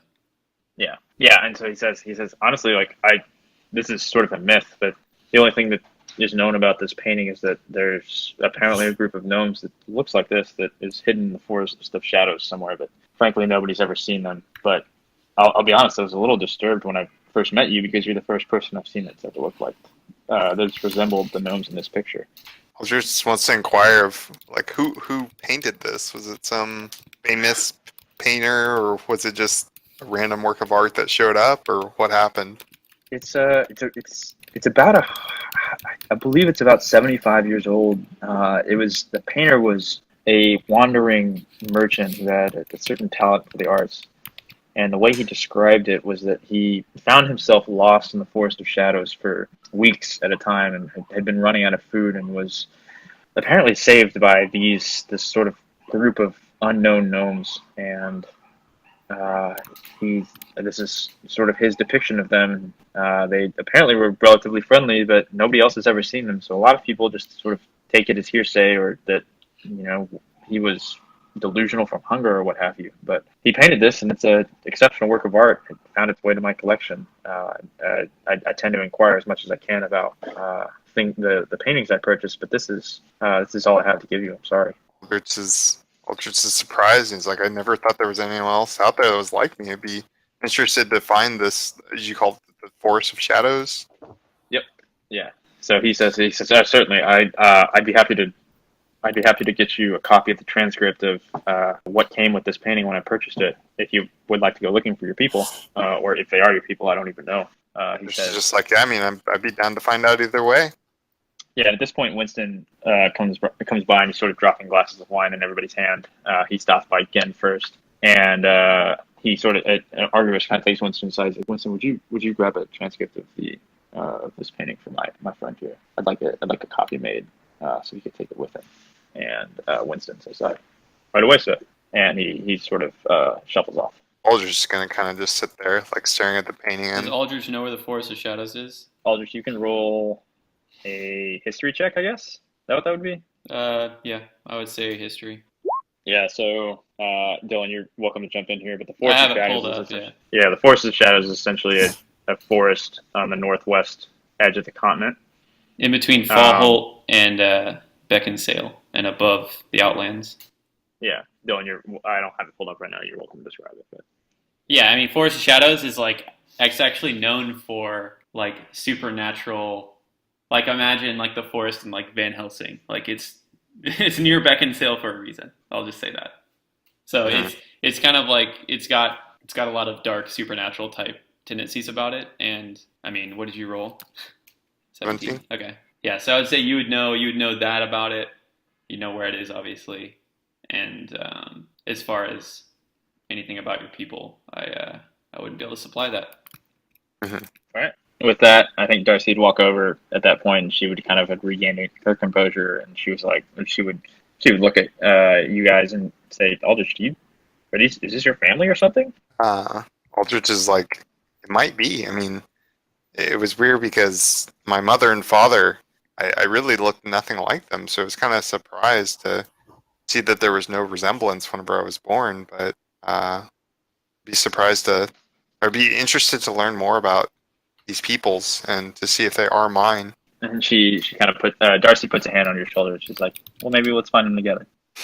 Aldrich says, thanks, I'd appreciate that. And Darcy would also look at Argyros. She says, you have quite the curious collection here. And he says, yes, I apologize. I realize I'm relatively straightforward about certain things. Occasionally, when it comes to art, the pleasantries of normal interaction are sometimes lost on me. I apologize if I was creepy, if you don't mind the use of that phrase. I just have a bit of a mind palace when it comes to art, and can recall things in my collection relatively easily. And Aldrich will say, well, it definitely came off that way, but I can definitely forgive you because I can see how, as a vast collector of art, that you're really just interested in the artistic side of it rather than the sometimes touchy subjects.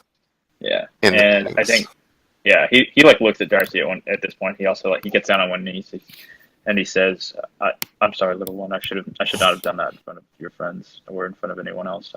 For some reason, I thought that perhaps things were changing and others might know." And he's whispering this to her. He says, "Again, I accept my deepest apologies. I did not mean to intrude on a touchy subject." And Darcy kind of nods and he's like, "It's okay. You didn't know." And with that, he gets up and he claps his hands. He's like, "Well, let's go on to cheerier subjects." And he says, "But I think you'll find the art I suggested for you a little more entertaining." Okay. And with that, he sort of exits the lost history section. And again, you can have your conversation with Quinan now if you'd like to. Okay. So I guess what paintings, what are we looking at? And then I would say stuff. So there's a decent number of paintings that you are sort of familiar with. There's one that I'm just going to go ahead and say you're familiar with basically everything that's here, but one depicts a giant tentacled monster with deep green eyes that is very clearly the Great Cthulhu, which I'm not sure if Gan had interacted with before, but he's one of the sort of great old ones. Gan has interacted with Cthulhu before. That is canon. Okay. Yeah, and I'm also not just pulling in random shit here. That's a fucking god in D&D Beyond and the great old one. Yep, it is. And so you also see a being, sort of a shadow that is in chains and appears trapped. And you recognize this as Tharizdun, the chained god, that had sort of previously been a more benevolent god, but touched a shard of pure evil and sought to essentially turn the astral plane into an abyss of his own power, and was banished by the rest of the pantheon for his attempt. And so this is a depiction of him. And then you also see a picture of a giant serpent that is encircling a series of galaxies, and you recognize this as Dendar, the Night Serpent, which is to be the sort of patron essentially the reason people dream, and is a nightmarish being that is, as some prophesize, going to be the end of the world. Gin has a soft spot in his heart for Dindar the Night Serpent, but he's never told anybody that. Yeah, and then again, there's a bunch of other paintings. There, maybe not a bunch, but there's all these like very vivid renditions of these things that have been described to Quine in a way that he's sort of written and painted about them. And they're like amazing art, right? I mean, I'm assuming they. Yeah, it's like very, very, very detailed, like intense pieces that like you look at like Dendar, and you like are channeling nightmares. You're like, you can feel like the expression in it, like Quine has done a really good job depicting these, like the sort of telos of these beings, and that's sort of why he's famous. Okay. As I was like, I stare at a couple, I come to Dindar, I'm staring at it. I would kind of say like absently, like not looking at him, staring into the painting still. Like, Dindar, he taught me to meditate on the nature of the nightmare, to embrace it. And I would turn and look at him, be like, he looks at you when you say that, and he says, "I didn't take you for a disciple of Dendar." No disciple. I merely like look around at all the paintings, like, I know them all. I've communicated with them all. And I look at them, and then I look back at the painting, and like, how do you capture such imagery? These are incredible. He looks at you, and he says, "I have somewhat of a talent of persuasion, if you don't want to take that the wrong way." However, I'm quite familiar. Smiling. He says, I've sought out many a powerful warlock, not under much duress of my own. I'm sure you're familiar. Many of our colleagues are not particularly keen to share their information. I understand completely. But however, the ones I have gotten to discuss with me, they've been forthright in their knowledge sharing and describe their interactions in great detail. And I try to bring those interactions to life, both in my books of history as well as in my artwork. I would be like, yes, I heard as much reading looking through your books, reading about your history. That's kind of what I gathered. And I have two things I want to show you. One is a question, perhaps a request. And the other is another question that you may not want to answer, and I wouldn't certainly make you. But first, I would pull out, like, this is a different notepad than the one I write like notes on. This is like a sketch pad. Mm-hmm. And you can say that, I don't know, I never explicitly said I had this, but like, I have this. And okay, I have, back in Eslock, whenever I saw the voidling and I had that vision of me falling through the void, and there was like a sliver of time whenever I passed by it and I saw like an infinite grid of voidlings, and Gin isn't like, again, he's not like an amazing artist, but he can sketch and he can draw like rough sketches of things he's seen, and he does it often.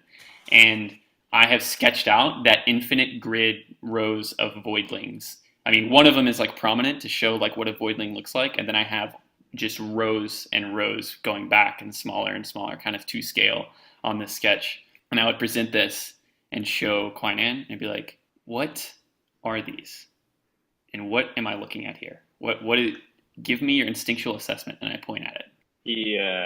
He takes it and he looks at you, and he says, "Where did you draw this?" Yes, I've encountered. I've encountered one, and I may have encountered, or perhaps just glimpsed a vision of this many, all of these together in this exact formation. I've seen this, and I felt the grip of one of them. And I know it's called a voidling, and I know kind of how powerful they can be, but I'd never seen one in all my studies, and this particular image is burned into my mind.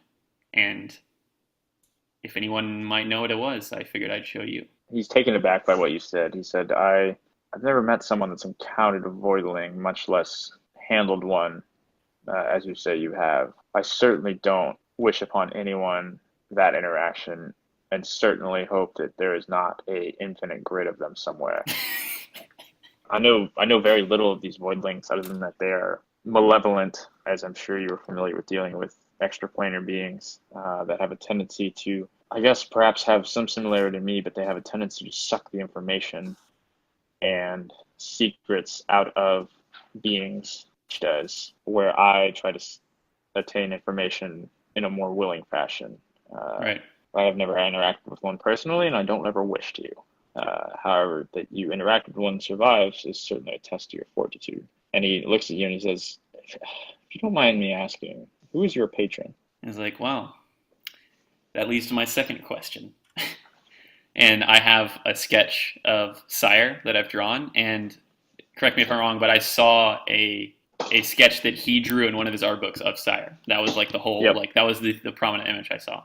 So I'm not like, you did. I feel like I'm not revealing anything to him by showing him a picture of it, because I just saw that he depicted one, and like that's not something Gin has like ever seen. So as he says that, I like pull out, it's like, well, how astute. And then I pull out my picture of Sire, and I'm like, you've drawn him. I've never seen him depicted in such a way, or with such, obviously my meager drawing can't touch what you did with him. This is my guy. And my question is, how do you know who he is, and how did you draw him? And I'm assuming there's someone else out there that either has him as a patron or knows enough about him to describe him in such a way that you can draw him. So again, you don't have to reveal the identity of whoever told you or how you obtained the information, the ability to capture the image of Sire, but that was my second request or question. Make a perception check. Perception. Yeah, so when you said, as soon as you hand him this drawing, he appears to know exactly what it is, and he tightens his grip on your sketchbook and raises his eyebrows. And he whispers, Selenda Summa, under his breath. He says, Selenda Summa. And he looks at you when he says, I drew this sketch that you've seen. I know the one that you're referencing. Not many people know what that is, mind you. I drew that sketch, the description from my painting. It would appear we are brothers of the same pantheon, because my patron is a member of the Selenda Summa, as I believe you are aware that Sire is. Yeah. Gin would just continue staring at him. He says, my patron is Galaxis. In exchange for her power, I gather information on goings-on interactions that extraplanar entities have with the mortal realm. And I'm curious how you possibly have come into interaction with Sire. Gin would kind of take his sketch back, kind of like sizing this guy up. I want to insight check just in general that. Sure. Yeah. It feels like he is being honest and that he's revealed something that he very, very rarely talks about. Okay. That was my same conclusion. I would just kind of like put like notepad back, like kind of like pensively looking at like the floor, maybe a painting. And I would like, Selenda Summa. It never dawned on me that they're all patrons and that there's other warlocks. And then he looks at him and he's like, have you met any others? Kind of just completely avoiding the question about Sire. He looks at you and he says, no. And I've met none that are the patron of mine, that have the same patron as I. And he says, you? No, until now. As far as my connection to Sire, it's a long story. I had to dig deep. You could say I discovered Sire the old-fashioned way. Brute force. I don't know how Galaxis approached you, but I just kind of like look at him and kind of smirk. I'm like, I've read a lot of books. That's what it comes down to. He looks at you and he says, as have I. Although Galaxis was very methodical in her approach to me, but it doesn't surprise me that you had to fight your way to Sire. We're still separate at this point as well, right? Yeah, you guys aren't hearing any of this. Okay. Just to make sure. Takes a certain type of person, I suppose. Says, indeed. And he says, what did you say your name was? Gin.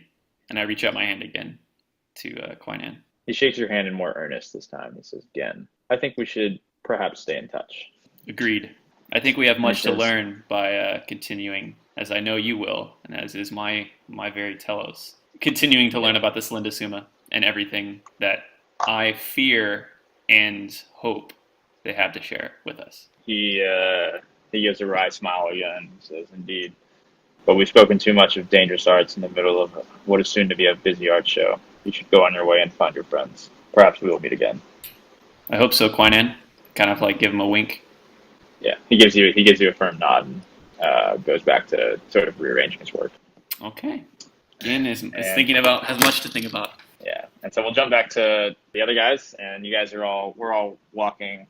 Bud, Aldrich, and Darcy, you're walking with Argyros, and you sort of walk to another sort of more prominent exhibit area and there's a makeshift sign, and it says Baron's Hall of Invention. And as you walk through it, you can kind of see a man sort of in the sort of most prominent section of this exhibit, tinkering with a couple things. And there's various machina sort of dancing around. There's mechanical birds that are sort of flitting to and from where he's sitting, all around sort of the rafters or not rafters, but the ceiling of the mansion. There's a couple sort of automatons that are sort of yelling greetings, hello, and things like that.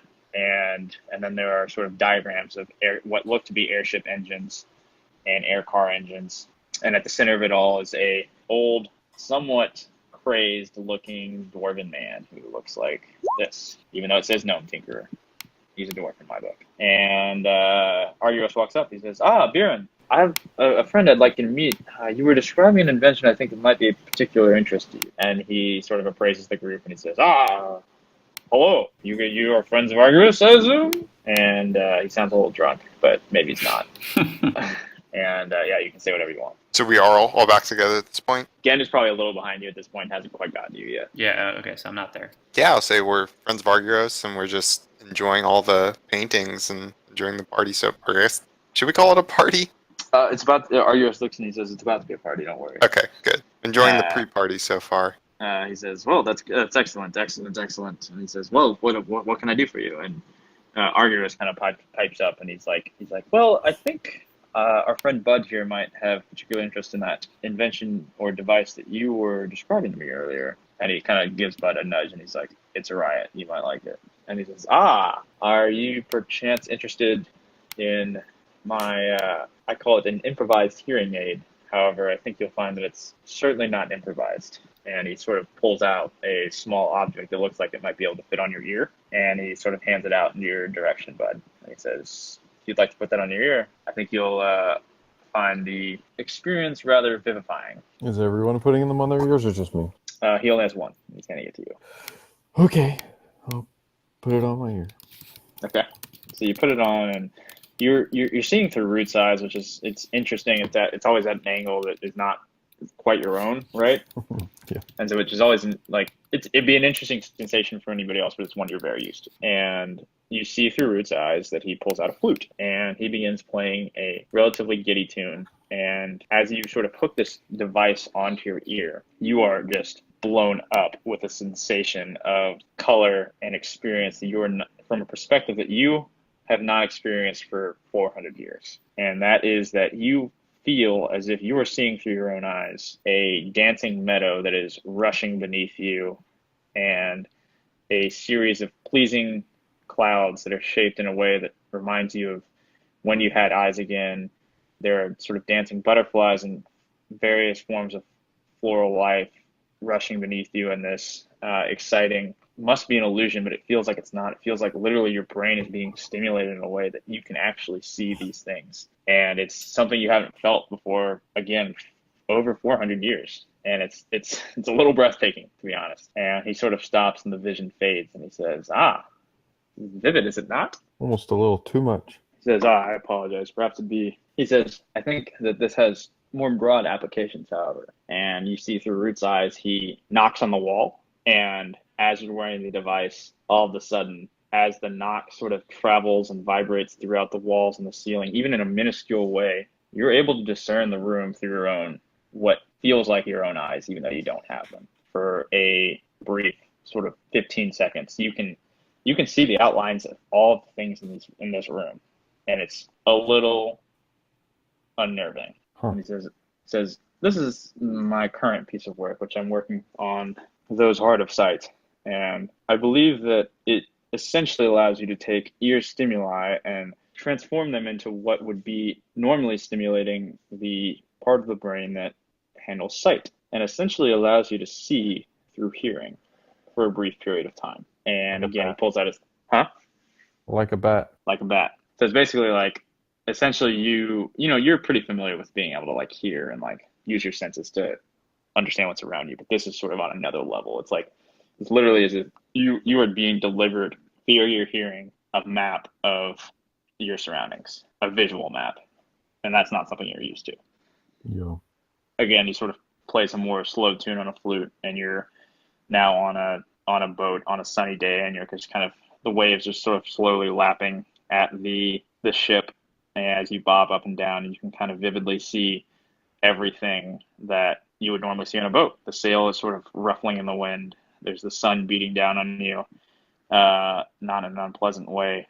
And again, you're just sort of bobbing up and down. You can kind of see everything that you would normally see from a sailboat. There's a beautiful island in the distance, and he sort of stops playing and he says it has a more than peculiar effect with music, which I frankly was not in the design nor my intention, but it creates rather interesting stimuli for those that hear it, even those that aren't hard of sight. And he kind of takes the earpiece off you at that point. He says, well, perhaps you could stop by my workshop. I'm not sure. Are you? And he kind of looks at Arguros. He's like, are you blind? Bud, never mind. Yes, yeah. Oh, well, I mean, I'm not just blind. I don't have eyes. He says, well, some of us don't have legs. He says, I don't know what I meant by that, but he says, anyway, perhaps stop by my workshop some other time. If you're a friend of Arguros, I'd be happy to perhaps provide you with a couple devices you might find useful. And as he says that, a mechanical bird lands on his shoulder and kind of tweets mechanically at all of you. And sorry, go ahead. No, I'm not going to risk it. You do whatever you want. Risk what? Well, Bud does like to steal things, and that's something that he has not done in a while, but now's not the time. But he's thinking about it. Okay. All right. So as this is kind of happening, a couple of you guys sort of, if you were to turn around, you'd see the giant form of Winston approach, and he says, pardon me, sir, but the guests are beginning to arrive. I believe it's time for the main event. The Night Fox is ready to sort of kick things off here. And Arguros claps his hands together. He's like, capital. Excellent. Well, the party's beginning to start. Why don't you, I think we're going to kick things off with a bang here. If you'd like to follow me to the courtyard, that's where sort of our main attraction is going to start. Where's Gen at this point? Would he have gotten there? I guess. Yeah, he's caught up with you. You've caught up with them now. Okay. The Night Fox. She's back. She's back, baby. So I guess the main. He would actually say, he says, are you guys familiar with the Night Fox's work? She's an expert illusionist. Oh, we are. We participated in her puzzle box. It was a challenge. I look at Aldrich, but I was like, but we got through it. We beat it. That's right. She actually called us out and said, hey, y'all should do this because, I don't know. And I kind of brushed my shoulder. We looked formidable or something. He looks at you appraisingly and he says, interesting. And that was the first time you'd met her? Yeah. We'd never had met her before. She never took off her mask, right? No, she never took off her mask. Yeah.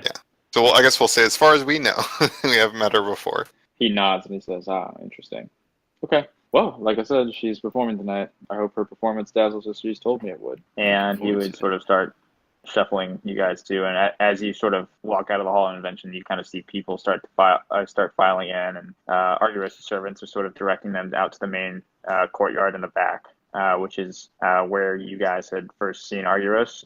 The gardens in his back is sort of that courtyard he was discussing. And a number of people are beginning to file out there, and it looks like sort of this main event is about to start happening. And so Arguros now is going to say, let's go out to the main courtyard, and you'll see, and sort of you guys follow he and Winston as you walk out to the sort of gardens on the outside. I'll move you over, and you guys see the courtyard now? Oh, I gotta move myself over. Yes. Yeah, it doesn't move me over whenever it moves everybody else. No, that's annoying. Yep, I see it. All right.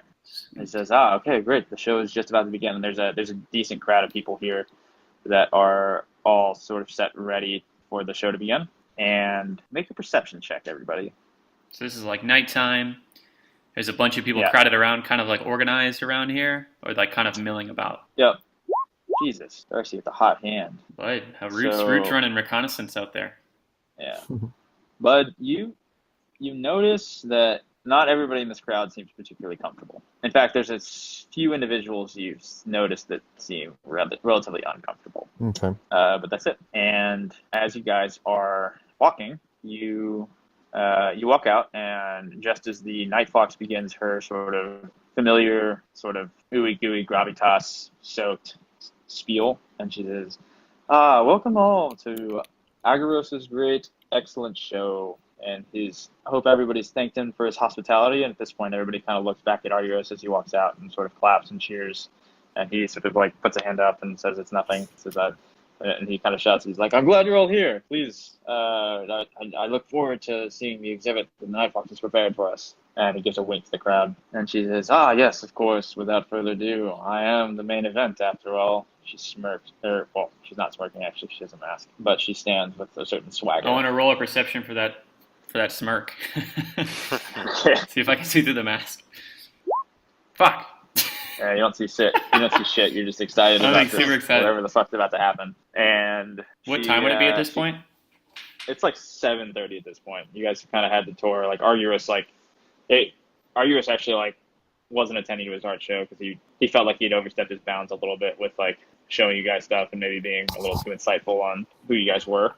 And so I think it seemed like he was making up for that by sort of just spending some more time with you. And so the art show has sort of been in full swing at this point. Are there like art pieces out in the courtyard here, and like there's art around us, or was the art show like inside where we were, and that was the art show? Most of the art show is Argyros opening his manor to the general populace and allowing them to see it. And he does this frequently, but he has sort of more. He has artists on hand like Quinan and Barim and the Night Fox, and he has sort of more his newer pieces like that piece of the Blackstone Mountains that you saw on display for everybody to see.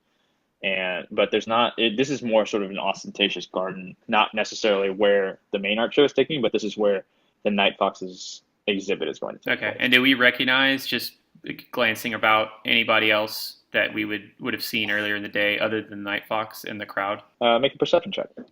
Dang. I'm not well observant right now, but as far as I can tell, I don't see anybody. It's a pretty thick crowd. Like there's a bunch of people here. You don't necessarily recognize anybody you saw earlier, other than the Night Fox and Argyros. Yep.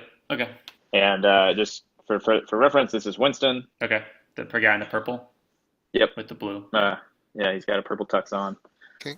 And the Night Fox says, without further ado, I'd hate to keep you waiting, and I'd love for you to see all of Mr. Argyros' fantastic collection. And she shouts, she says, some of you, and she kind of looks in y'all's direction, may be a little more magically inclined than others. I would ask, in order for you to experience my work a little more properly, I'd ask that you not resist the magic that you were about to feel. And Gin's you can take it if you want. And are these people wearing masks? Is it back to Mask City? Okay. Yeah, no, everybody's wearing a mask. Yeah, Aldrich definitely puts his mask back down at this point. Yeah, you guys could have noticed that, and everybody could have put their mask down. Gin would pull up his mask right after the Night Fox said that line, and he would look at Argyros with his mask up and kind of like arching his eyebrows at Argyros. Which line are you referring to? After she said, "Don't resist the magic that's about to hit you." Make a perception check. Dang, you do these perceptions. 0 for 4. Golden sombrero. He gives you a certain look, but you're not sure what it means. And then he puts his whip, and then he lowers his whip. Like, what is the look though? Is he like smiling at me, or is he like? You can't really tell. It's a little dark, and you can't really see past everybody. But it looked like he was eyeing you before he put his mask on. I'm gonna telepathically say to Bud again. I feel like, were you leaning on that wager? Bud, do you respond? You're standing right next to him. But you're telepathically saying it? I'm telepathically telling you that. I'm just gonna murmur that I'm not comfortable. And I'm gonna telepathically say again, will you resist it? Whatever's about to transpire. Root's gonna give you that slow owl head turn with his giant eyes that look worried, and that's it. I know that look in Root's eyes. I've seen it many a times. Okay. All right. So she starts the somatic and verbal components of what appear to be a complex spell that you guys recognize, and she begins casting. And let me know if you guys resist. So it says this is a flip a switch, yes, no, resist. Okay. Yep. Gin's not going to resist. Yeah, Aldrich is feeling the party. He's enjoying it. Gin wants to enjoy this. Gin is like, this is like a moment where like, and y'all have probably noticed this about Gin since we've been in Tryvaelnistra and he's done this art show, is like he's I think he's kind of like he can be a dark, broody, like just get to the core of the matter. Like I don't care about the aesthetics of things, and like like he's a former like detective cop. So like you maybe haven't seen the side of him, but like he's trying his damnedest this whole like time we've been in Tryvaelnistra to like go out of his way to enjoy himself, to embrace like doing this and embrace what Darcy like wanted us to do, which was like basically do like a vacation from the heavy stuff we'd been doing. And like this is a moment where there's tension between the two sides of like again this side that he's been trying to like experiment with, and then his old self where he would definitely resist this. But he's in this moment, he's like his first instinct is like resist, don't do this, keep an eye out, look at Arderos. You're not. There's a lot of uncertainties here, but he's gonna like look at the group, look at how much fun we've been having. We haven't really been in like real danger. He feels like, so he's like gonna trust this, and he is fully submitting himself. That's like kind of his rationale as he does this, and he's like, no, I'm gonna, against my better judgment, perhaps I'm gonna trust that this is just gonna be something that's cool. Okay. Darcy is not going to resist, but are you resisting? Yes. Okay. Roll me a wisdom saving throw. My friend, you do not save. Bud's fear overwhelms. Everybody's getting this.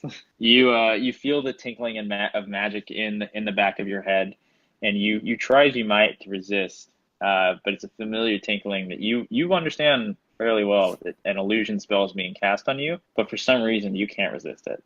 And as this happens, all of you experience this rainbow vortex that is somewhat particularly familiar to you. It's similar to what you've experienced when you've achieved victory in the rainbow box. And as you do, the rainbow vortex sort of separates from you and creates a spiraling, what looks to be some kind of planet, if you're even familiar with the concept of what a planet is, in a sea of stars. And the planet is sort of spinning on an axis in a relatively quick way.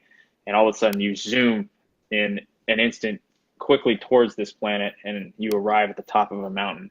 And your perspective is being shaped in a way that you are sort of pivoting on the summit of this mountain, revealing the landscape all beneath you, and you see all sorts of life. It's like some kind of 360 globe beneath you, and you can kind of see all life on this planet as it is. You feel the interactions between sort of the plants, and the plants are being eaten by the animals, and the animals are being eaten by other animals, and the other animals being eaten by humans, and it's just this back and forth, and you're like, it's just an overwhelming synesthesia that you're like being attacked with. And from the mountain, you are, yes, Porcupine Tree is playing. Sorry, I don't even have that. I can look for it while you're describing it, but yeah. And all of a sudden, you were zipped down to the bottom of an ocean. Your mind is feeling an immense pressure, but around you, you sort of just feel the calm darkness of the depth of the sea around you. And it's just a swirling whirlpool around you. This is the Digimon gift right now. Digimon.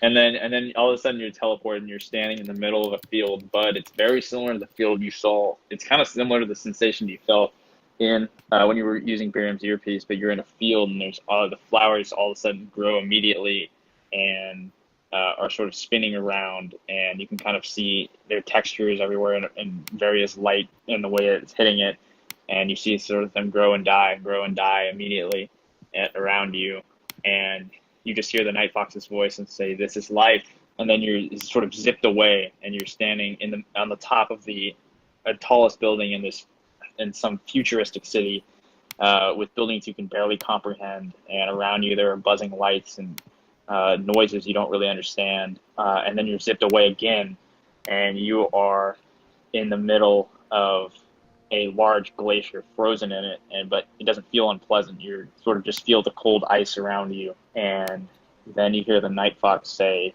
"This is a distraction," and all of a sudden everything goes black. Well, shit. This is a good cliffhanger, by the way.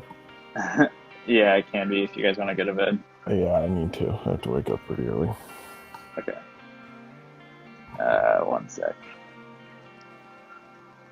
I just got the Anestheticidas or whatever, part 3 up. There's like 2 Porcupine Tree songs.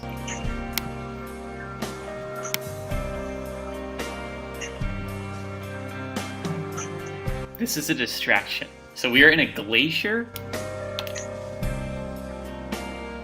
saw a planet full of life.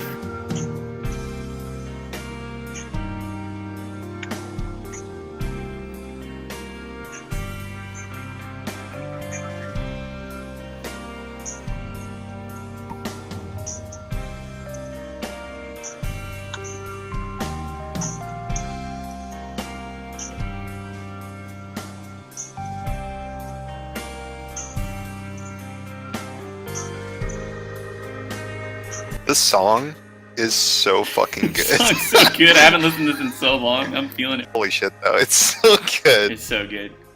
All right. So you immediately come to consciousness back where you were. Exactly where we were. Yeah, exactly where you were. And all of a sudden, in place of some of the people that were there and in just new places, it appears that a large number of those folks that you guys saw and fought with earlier, wearing those scary theater masks, are now here. Do I spot? I mean, I guess they had masks on, but like, would I have remembered what Skunk's mask looked like? Like what facial expression it was? No. Actually, make a perception check. But there are repeating. There it is. There are a lot of Oblivion battle music. We go from being like high to like, oh shit. Yeah. So there are a lot of repeating masks. So you're not sure which one's Skunk. What about like his like If there is attire? Skunk. Yeah. Make a perception check. Would I use a new one? Is this the one you rolled? That's the one I rolled for like seeing like Okay, the yeah. face. Yeah, he's not. You don't recognize any of the attire, Okay. but you do recognize that the Night Fox is now instead of wearing a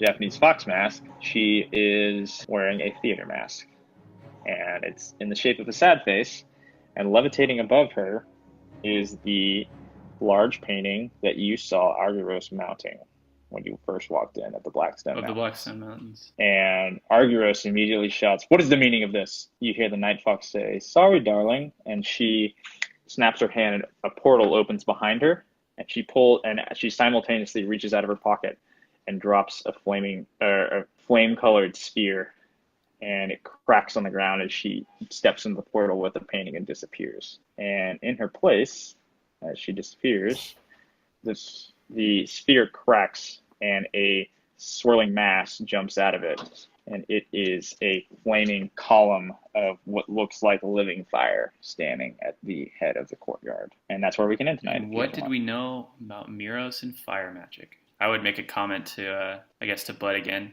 as we've been tracking this. I'd be like, Okay. Do you say it telepathically or do you say it telepathically? I would be like, Miros, fire magic? Who the hell's the Night Fox? Who she's working? Like, who do you think she's working for? Like, what do we even know about Miros? I would make that comment. You made it to Bud. Yeah, I guess this looks like kind of like passageways and doorways. Is this like all we can see, this full expanse, or is this different rooms? No, so it's not different rooms. Yeah, you're right. That's a good point. It does look like sort of walls in different rooms. It's not. Those are just sort of like waist high, or actually not even waist high, but like knee high, like Steps. walls that sort of separate the Okay. area. You can easily hop up on them and see everything. Again, you Okay. can easily see above them. Even the gnomes can see over them. Could we It's like just take? it's just I the way guess the we would be garden's rolling constructed. initiative immediately. We couldn't Yeah. take a reaction or anything before like everything actually starts.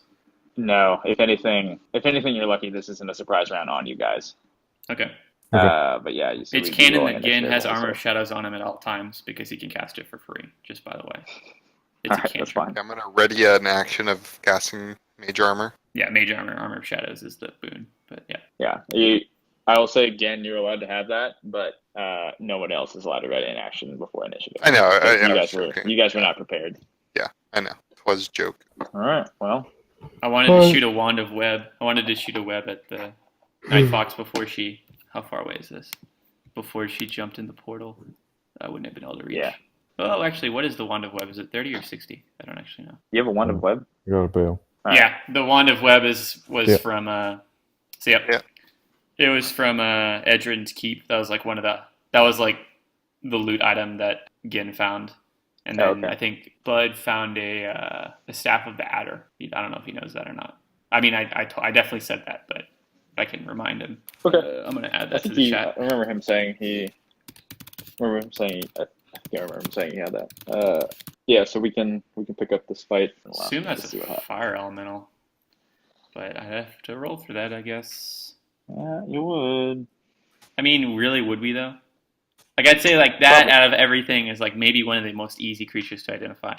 I agree. Yeah, it is in fact a fire elemental, but I don't know what you guys' understanding of fire elementals are. Gin would he'd ready himself, and he'd immediately look at the pool that's in the middle of this fucking place. Be like, and I'm assuming that's water. That is a pool, and that's water. Just that is in fact a pool of water. Okay, yeah, the music's definitely playing, and he's ready.